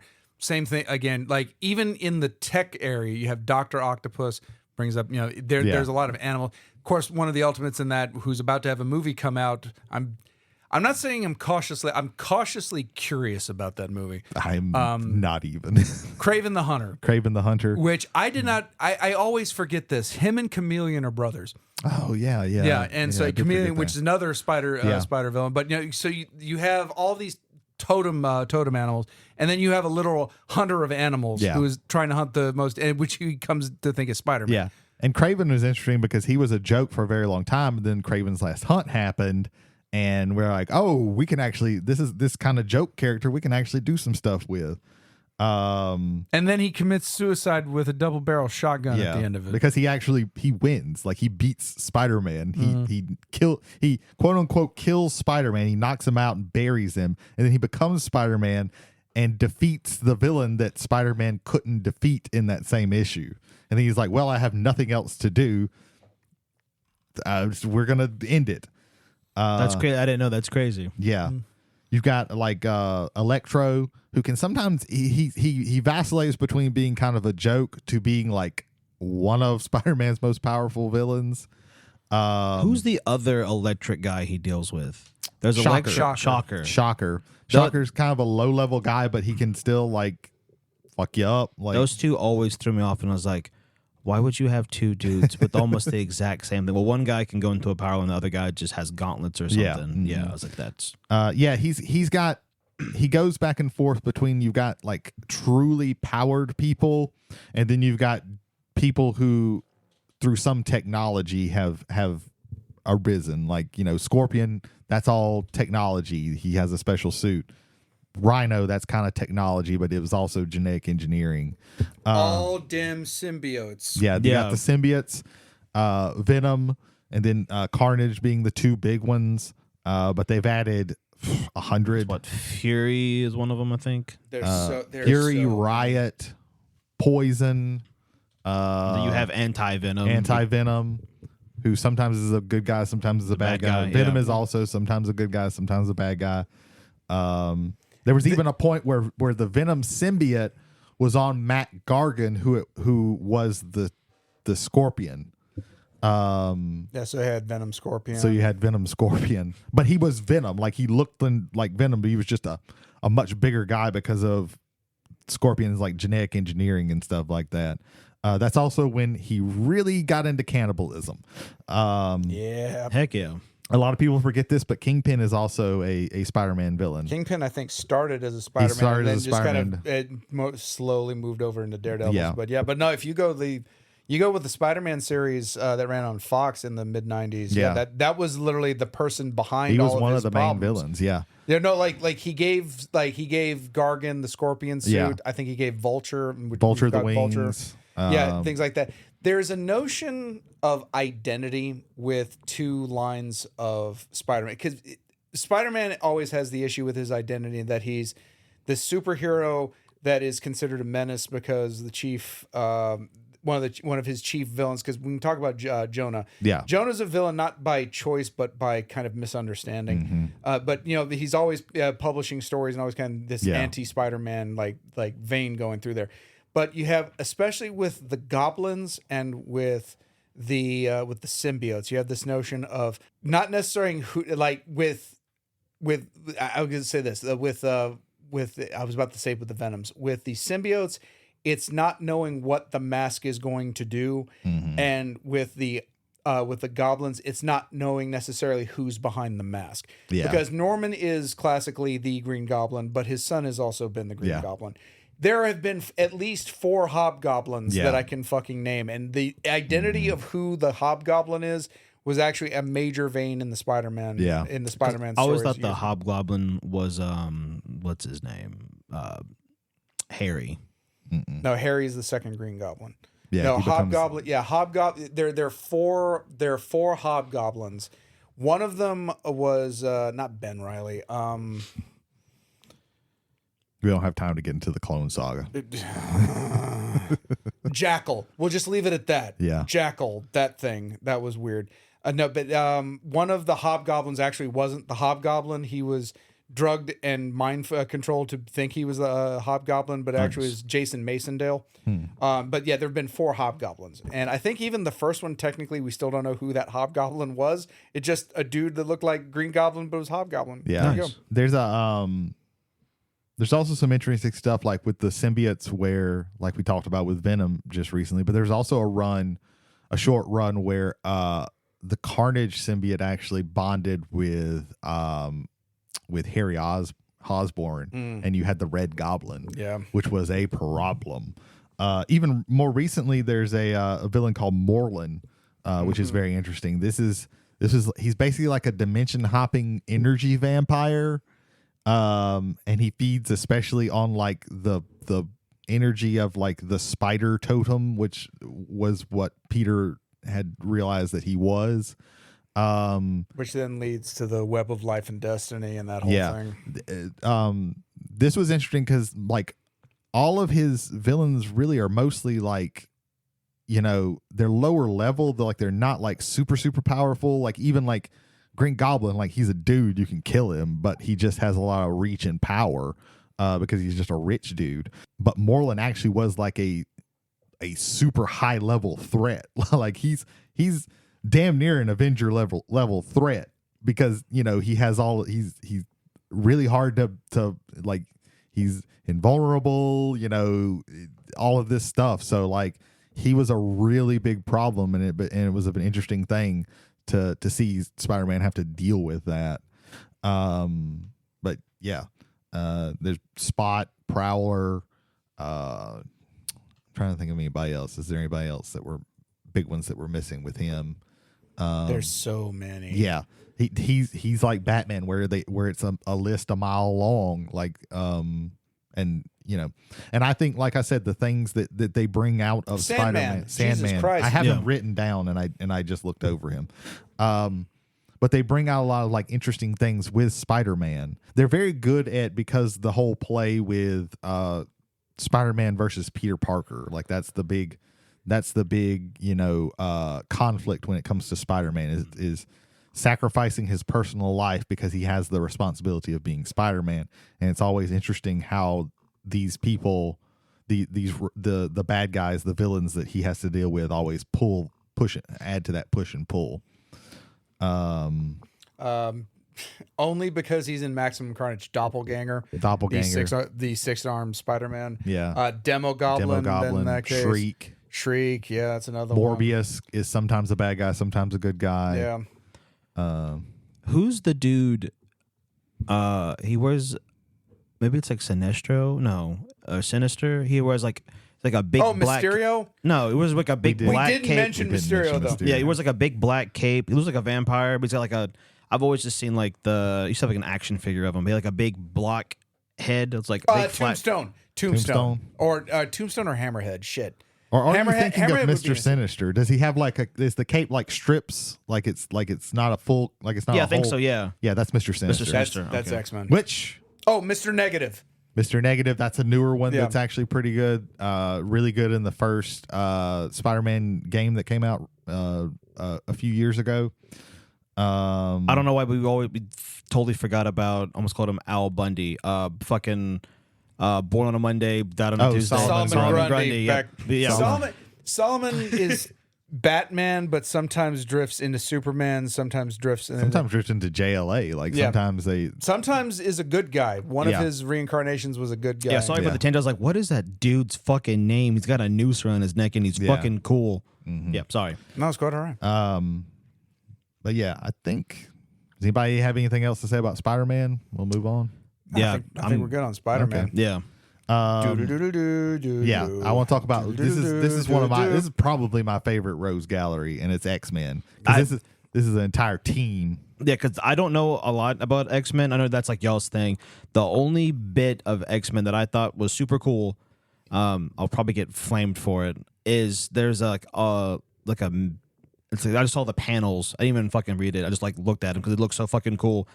It was, I think the Hulk was fighting the Red Hulk, but he had the bit from the whatever the god thing from Juggernaut. So he was just like this. They're fighting underwater. Talking about the Ruby of Sidorak? Sure, whatever. He was probably fighting Colossus. Because Colossus became the Juggernaut. That's That's the it was fighting. It was Colossus had the Juggernaut thing. I was like, that is fucking cool. They're underwater, kicking each other's asses. I thought that was just super neat, and that's about as far as my besides watching the X-Men movies. Yeah, something that Jay alluded to is the coolest thing about the X-Men is that if a villain's around long enough, they're probably just gonna join the X-Men. Like they're just gonna be good guys eventually. Juggernaut is not a mutant. Yeah. But he has been with the X-Men. He is legitimately on an X-Men team right now in the comics. That's cool. It's not. Is it Kane? I don't know if it's Kane Marco or not because so many people have been the Juggernaut lately.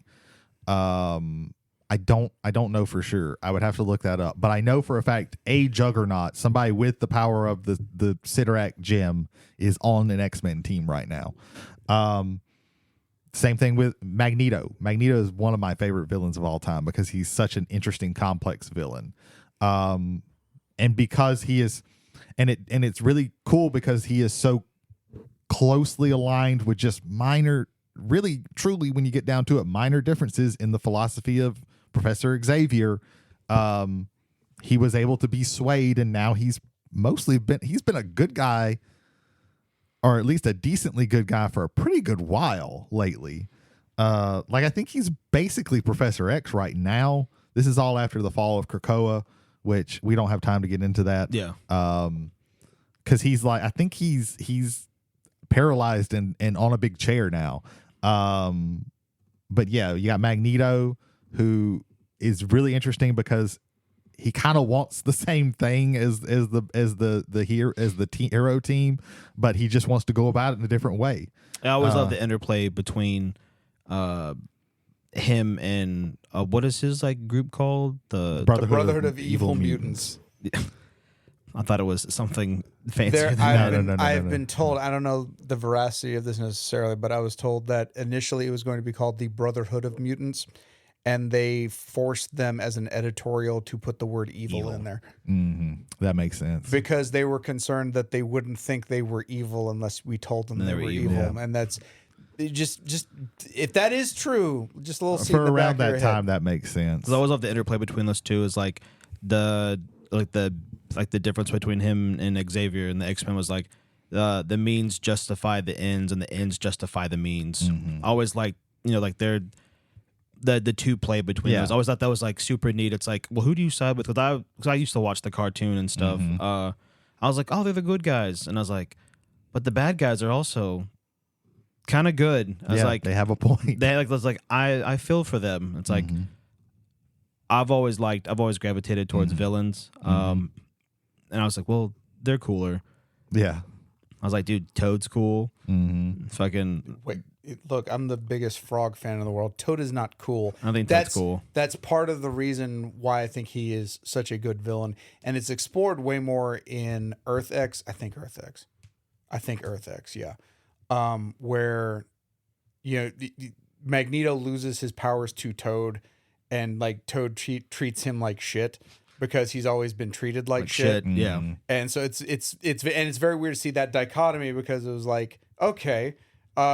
It's like you want the best, you want all for mutant kind, everything you've done for mutant kind, and there's Toad, always getting fucking kicked on by, of all people, you Magneto. What the fuck? I think that was a very good. But yeah, like Magneto turned good. Mystique, depending on what universe and what time, turned good.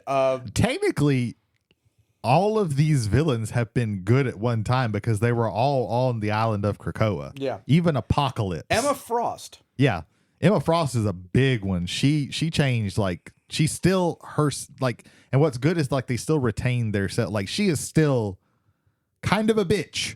But she also is, like, not, and she, her ethics and morals are still a little funny. Like, constantly people are like, hey, maybe you shouldn't just make this guy shit himself because he said something you didn't like. That's not cool. And she's like, well, I did it, so but yeah, Emma Frost is cool. Now there's one that I cannot recall where he's been a good guy, and with a name like that, even his regular name, Nathaniel Essex. Oh yeah. Mr. Sinister, like, again, he's one of those, like, I love it when my villains are unconscionably despicable. Yes. So that I can have something that, like, I don't want to be that. Yeah. Mr. Sinister is fucking perfect. Oh yeah. He always weirded me out in the cartoon because of the black lips. Yeah. Like, I never felt comfortable with that. He was on Krakoa.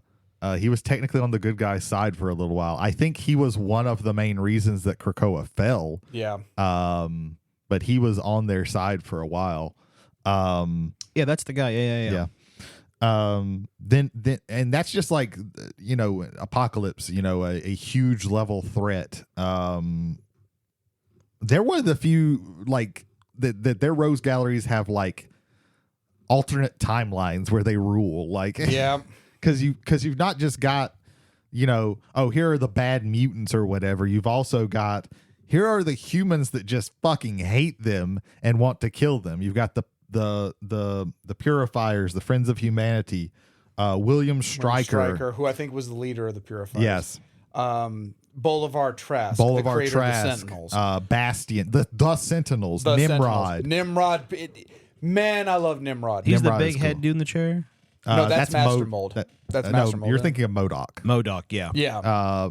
Who MODOK is Avengers. He's usually mostly. Avengers. I think to an extent Iron Man, because Iron he comes Man. out of I think he was originally Iron Man. But yeah. Mechanical organism designed only for killing. But yeah, just like all the Sentinels, like there's been tons and tons of different kinds of Sentinels Cassandra Nova, who was that's we don't have time to get into Cassandra Nova. It was Charles Xavier's twin that died in the womb, except she didn't. There we go. Moving on. Yeah, not die in the womb. Xavier had a psychic battle with her and killed her in the womb because he sensed that she was evil. Yeah.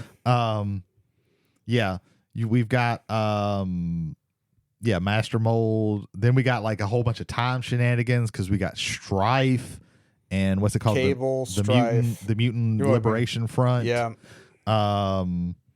We have the Shadow King, who is a psychic menace. The Hellfire Club. Yeah, the Hellfire Club. Sebastian Shaw being the chief one there. And we've got an interesting thing where it's, the people from the team becoming evil, and we have, Dark Phoenix. I was about to say, is Phoenix considered a Dark Phoenix? Definitely, Dark is. Phoenix 100%, because that's when the power goes straight over to just rage and passion and all the emotions instead of reason. Mm-hmm. The aforementioned Juggernaut, who is actually Professor X's brother most of the time. Oh, that's cool. Yeah. Stepbrother. Yeah. Didn't know that. Yeah. It's the reason why, so you have Frail. What can he do? Professor X, most powerful mutant on the planet sometimes, but it's definitely in the running. He's not considered an Omega level mutant. He is an Omega level telepath, but for some reason that does not make him an Omega level mutant. Sure, they're all fooled by the wheelchair. I do not know how that works. They're all fooled by the wheelchair. That's why. So what? How do you counteract that? Well, you have someone who's Juggernaut's not stupid. He's more stubborn than he is anything else, but also has personal animosity for Professor But he is incredibly X. vulnerable to psychic attacks. Yes. So, which is why the Ruby of Sidorak needs to put that giant helmet on his head so that he doesn't get fucked with. I always wondered why he has the big fucking dome. I was like, is it supposed to run into walls easier? It's like, so it has to deflect? That's a bonus. Yeah. It's so that his brother can't go pee-pee now. Yeah. You got Sabretooth, who is the dark reflection of Wolverine. That motherfucker's never been good. Yeah. I always thought it was cool. No. Cool, yes. Good, no. Even in Krakoa, they were like, we got to keep this guy locked up, which is funny. We got, Lady Deathstrike, if we're talking about Wolverine. Yeah. That's the whole Wolverine goes to Japan thing and becomes a samurai. Well, I mean, just Wolverine himself. We want to, break him up. Yeah. With his Rogues Gallery. You've got not Silver Samurai, but is this Silver Samurai, right? It is the Silver Samurai. I was thinking Dakin, but Dakin's or Dakin. Dakin is his son. Great band. Yeah. Sure. Yeah. Wow. No.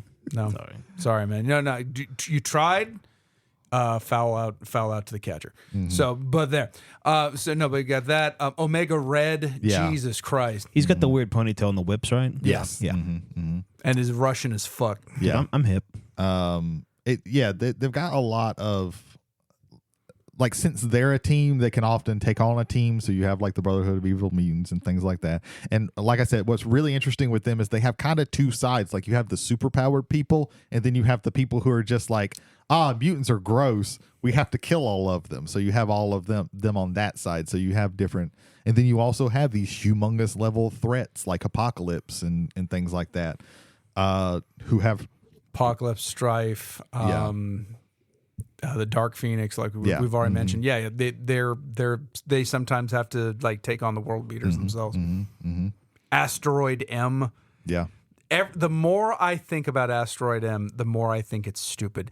For no other reason other than the name. That's it. That's it. Just it's like you could have. It's just one of those. Oh, you're full of yourself. Yeah, I see. Yeah, you could have the world's fastest, sleekest sports car and call it the Duck. Yeah. No. Eventually, it's cooler when it's called Avalon. Yeah. Yeah, it's 100%. Sometimes he calls it Avalon. Sometimes it's Asteroid M. Mm-hmm. Depends on who's writing. Let's see. Does anybody have anything else they want to talk about with the X-Men? No, I do have my small thing that I go for it. This is mostly for Jody. Mm-hmm. Which we need to see if we can get him to call in. Hang on. Hang on. You do While yours. you're looking up that, I also want to mention Ethan sent us some messages from beyond because he's dead to us that Spider-Man has the best gallery of all superheroes, which a bold statement. A bold statement, but I also happen to agree with that. And he says that Bianca seconds that opinion. And we will not, disparage the newlyweds. I'm so glad I got that message from Beyond, Ethan. Thank you for sending that through Ouija. Yeah. The Roadcaster is also a spirit board. Oh, okay. Yes. Cool. Right. You ready? Yeah. Mostly this is, like I said, for Jody. I'm not super familiar with all of his villain. This is very big air quotes on villains.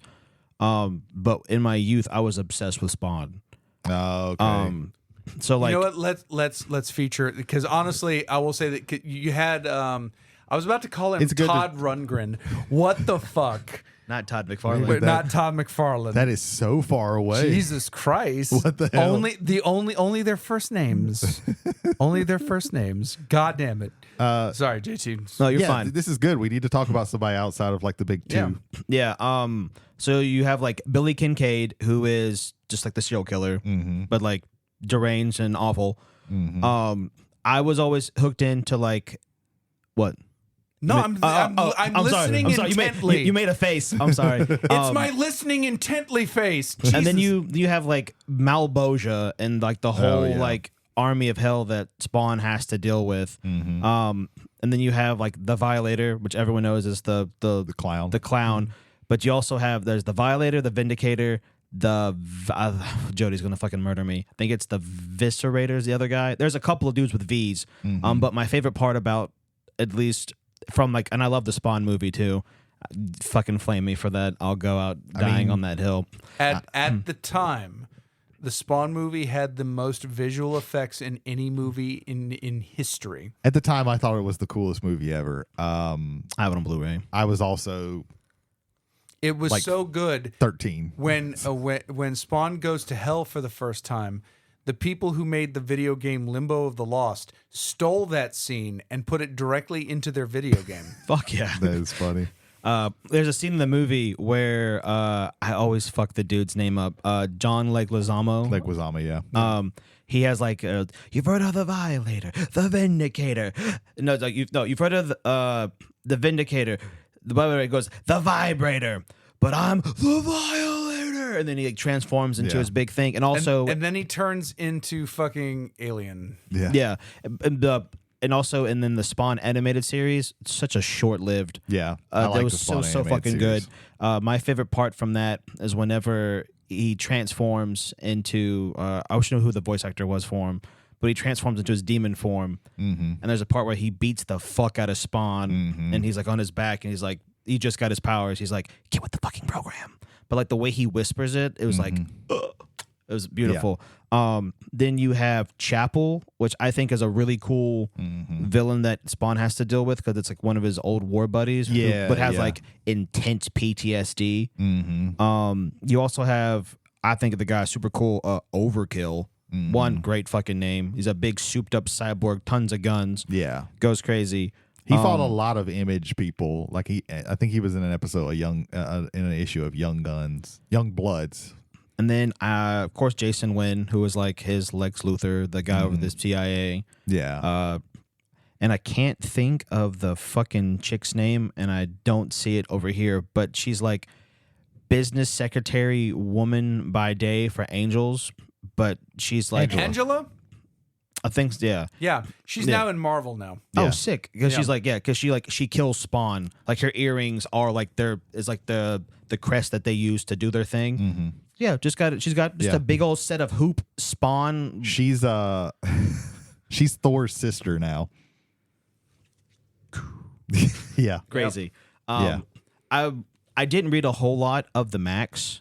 I was always just looked at panels because I thought he was so cool. So sorry, Jody. Yeah.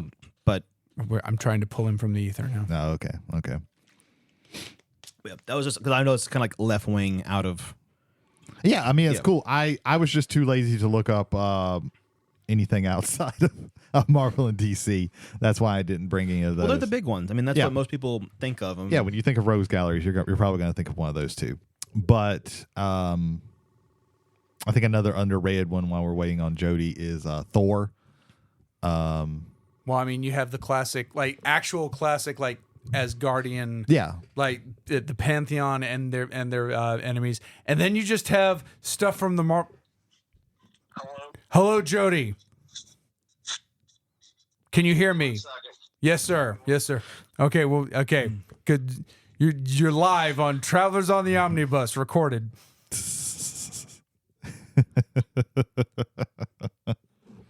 But yeah, we were talking about the Thor's pantheon of enemies, literally. Yeah. Oh, there's a lot. Yeah. Yeah. Absolutely. Oh, is this coming in for y'all? So, Yeah. Can you guys hear me pretty good? Yeah. Yes, we Yeah, can. we're ready to hear your thoughts. Yes. Yes. Pascagoula, hello. Yeah, I speak for the whole city. So I thought about it for a minute. I was trying to think of something like really niche because there's this like not to denounce like any of the rogues galleries from like some of the other major teams and or properties, such as you got DC, you have Marvel, you have even smaller than that, you have like you have Spider-Man, you have Hell's Kitchen for Daredevil and all that, and there's a lot of crossovers and things like that. I thought, man, who has a really cool rogues gallery? The Flash, because you have the Mirror Master, you have Zoom, you have the other Mirror Master, but no, I'm not talking about the Flash's rogues gallery. No, I'm going to go a little bit deeper, and I'm going to cut in on a little-known Marvel property that people don't even realize that it's a Marvel property, or at least one time had a small series. I'm talking about the rogues such as Tomax and Zaymon, Zardan and the Dreadnoughts. That's right, G.I. Joe's Rogues Gallery from the Marvel Universe, at least at one point. We were thinking you were gonna say Spawn. Oh yeah, well. No. That would be too obvious for me to say. Yeah, don't worry. We already talked about Spawn, but no, hit us with some G.I. Joe facts. Yeah. So there's a point in a series where they jump the shark, and they did that like all the time. Whether it be and usually Shipwreck was the one jumping it. Well, there's two actual going by the actual cartoon. There's two instances of where they brainwashed people. One was in Flintstown, and one was Shipwreck, where his memories melted right in front of him, which was terrifying if you were a child. Thankfully, I was a little bit older. But anyway, going back to the Rogues, Serpentor taking over for Cover Commander because he's a buffoon, and then they turned him into an actual snake. You can't do that anywhere else. I mean, you really can't. I'll co-sign on that. Absolutely. Tomax and Zaymon, basically just twins that are basically just, sleazy accountants that cover up where the finances are coming from for Cobra's organization, and they actually do nothing but leave when trouble comes. And they're actually probably like the best characters as far as like the underlings go. Zardan never did anything, but the Dreadnoughts fucked up all the time, and that was his crew. So yeah, G.I. Joe's Rogues Gallery. I'm gonna go with that one. That's a pretty good one. That's a solid choice, sir. Absolutely. Nice. From the people who are still, do we have any statements on that one? That's a good pick. That's definitely out of the box. I would have thought of that. All right, very good. All right, Jody, I think we'll leave you to your convalescence, sir. You get well, okay? I'm getting better. I'm feeling better. I'm probably going to end up going to work tomorrow. Hopefully, fingers crossed. Mm-hmm. And all right. Well, for Travelers on the Omnibus, I've been Jody Kite. Listen to Virology. All right, I'm out. Bye, have Jody. A good one, brother. Bye-bye. Sweet. We don't have to do that promo this time. I was gonna be cutesy for my stuff today. I was like, oh, you know who has a great rogues gallery? fucking Transformers, because they have a comic book. And I was like, oh, fucking Mighty Morphin Power Rangers is a comic book. They have a great Rogues Gallery. I was gonna be cutesy, and I was like, nah. Mighty Morphin Power Rangers you could actually pull out because they've added a lot of stuff in the newer comics. Like they've added characters. It's really fucking cool. Yeah. Here's my Mighty Morphin Power Rangers enemies list. Number 1, Pudgy Pig. That's the list. There you go. Game over, baby. Fair enough. Starts and ends with Pudgy Pig. No pumpkin wrapper. He ate a whole fucking submarine sandwich. Yeah, he did. And I was like, you know what? I know you're a bad guy, but that's something I aspire to as a child. Yeah, I was originally gonna come with. I was like, no, I'm gonna get. It's like I have to look better than Ethan. I can't. Good God, man. I jest. Jesus Christ. Yeah, it wouldn't be Travels on the Omnibus if we didn't bash Ethan a little bit. You just said he's dead to us. Yeah. Like, oh Everybody my knows God. it's a joke. He's going to be on here next week, maybe. Maybe. We might not be here next week because of Thanksgiving We're times. probably not going to. I think we're not going to do it next week. If we do something, it might be like just maybe the two of us for like 30 minutes, do a quick little like. Because next Wednesday is Thanksgiving. It's the 27th. Well, Thanksgiving is on a Thursday. It's Thanksgiving Eve. Thanksgiving is always on a Thursday. Yes. What? Dude, I don't do holidays. Okay. I don't celebrate them, but I'm mostly because I've always been at work. If you Or work had in the school. hospitality industry, Yes, this is true. it is very unlikely that you have holidays because your the holidays are your hardest working days typically. Yeah, and then when I was in college, I was in band, so Egg Bowl was always on Thanksgiving all the time, yeah. and then I was at state, so we always went to a bowl game. So I'd spend Christmas and/or New Year's with band. Okay. Going to weird places. Yeah, sorry. Like the Independence Bowl. My favorite still to this day is the San Diego County Credit Union's Poinsettia Bowl. Because it's like 50 nouns, but they're all adjectives at that point. They all have to be sponsored, so that's why we get that. Oh yeah. Does anybody? I know we're running a little bit long. I have another one that I kind of want to talk about, but it doesn't matter. Does anybody have anything else that they want to talk about? Nah, I've exhausted all of my I present to the crowd. Now I'm just going to comment on things presented to me. Okay. Yeah, the only other thing I could think of, which I vaguely paid attention to in my youth because I was getting to comic books whenever the New 52 came out. Okay, yeah. And I was like, I can actually start. And I tried to keep up, and then I just fell off with it because I'd go to, I think it was Alarm Comics. It's 3 Alarm, yeah. 3 Alarm, And every time I'd go, they were closed. I was like, why are you guys always fucking closed? They do have some weird hours. And I just remember, like, I got super sucked into, like, Aquaman for a moment. I thought Black Manta was, like, the fucking tits. I thought he was the coolest guy ever. It was like, his helmet's cool, his design's cool. Aquaman has a couple of really cool ones. He just doesn't have like the depth. Yeah. Like, funny enough. No pun intended, because I don't like puns. Yeah, I fully intended that pun. I saw you smiling a little bit. Yeah. That one got through. You smiled that one got you through. smiled until you remembered that it was a pun. It was a pun. Yeah. Yeah. That's Not to be confused with The Deep from The Boys, which is a whole nother. That entire, all superheroes are the bad guys. Yeah. That one's especially, I don't know, the comic on that I'm not a fan of. I think it's a little bit too edgelord for me. Yeah, but that's why I like it, at least. Yeah.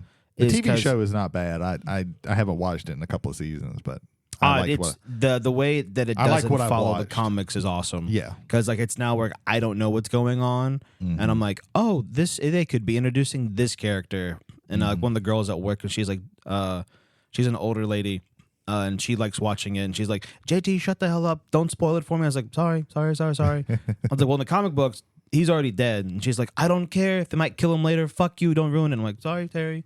My apologies. But like, I think that the series, the TV show is great.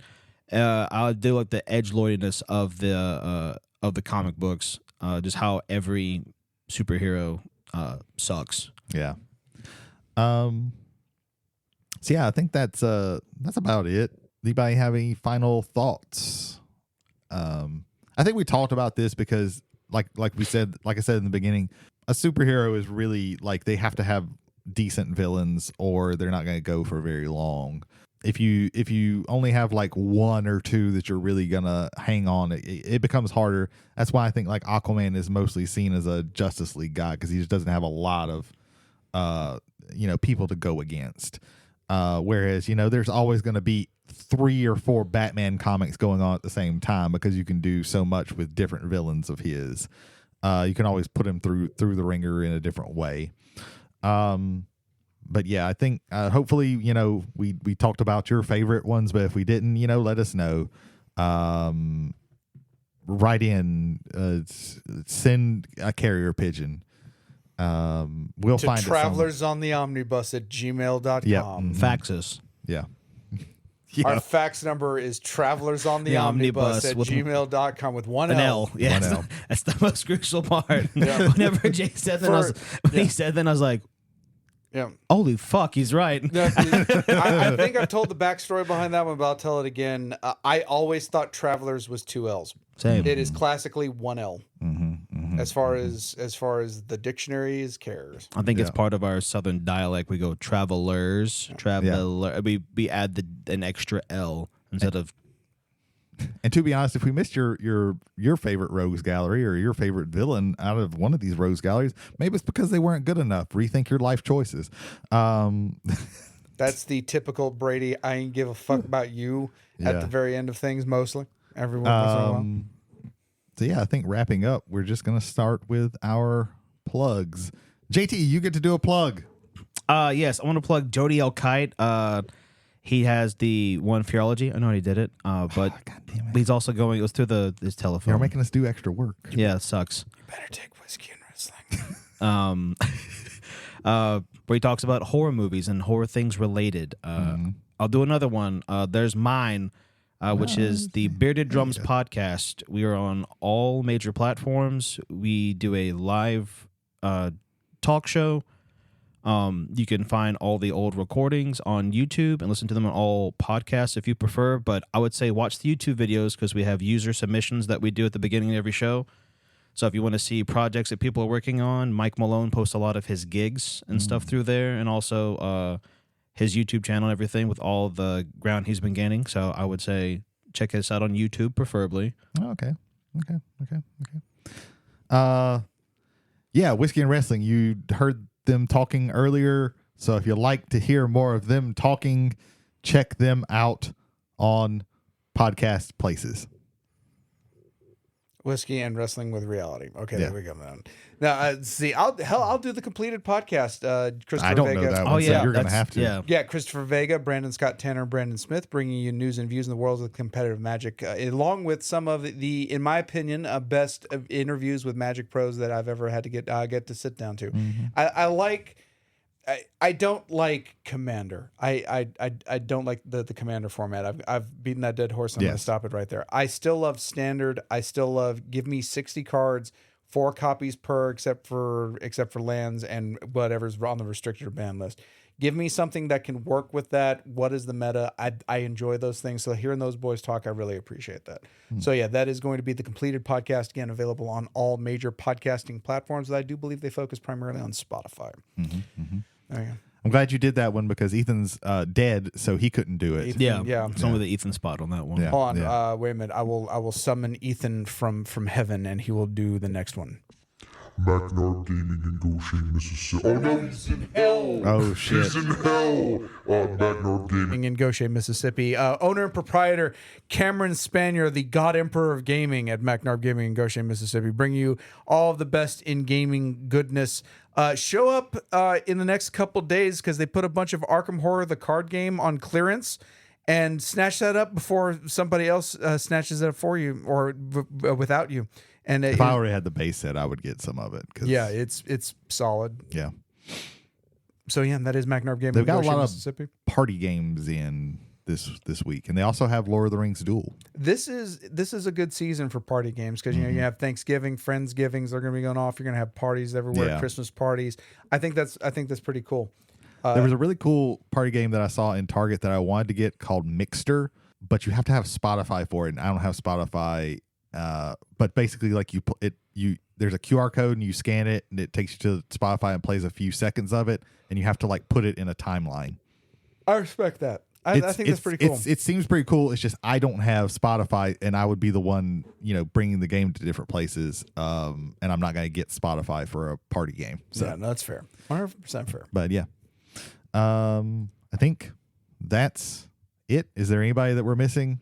Well, we're missing 2 of them because they died after the first half. Yes. But it's okay. I think we're good. Bearded Drums. We got Fearology. We got Whiskey and Wrestling. We got the Completed Podcast. Let's plug people we haven't plugged in a while because they haven't done anything in a while. We go with Jarrett Hubbard doing like and extra Kevin shit. Shelton. There's no reason for this. They had a podcast, and you should listen to it. It was called Silence Your Cell Phones. They might not even have a YouTube channel anymore. Like, what the fuck? Like, go on the Wayback Machine, go back in time, that's and a you good find use them. of server space. There you go. Do it. I don't mean to be dismissive. They're cool guys. Yes. So that's it for us. I am Brady Davis. This is Travelers on the Omnibus. Yes. I only have so much brain space for stuff. Oh my and God. I'm leaving it all for my bear deck that I'm making for Magic the Gathering. There you go. It's going to be unbearably cool.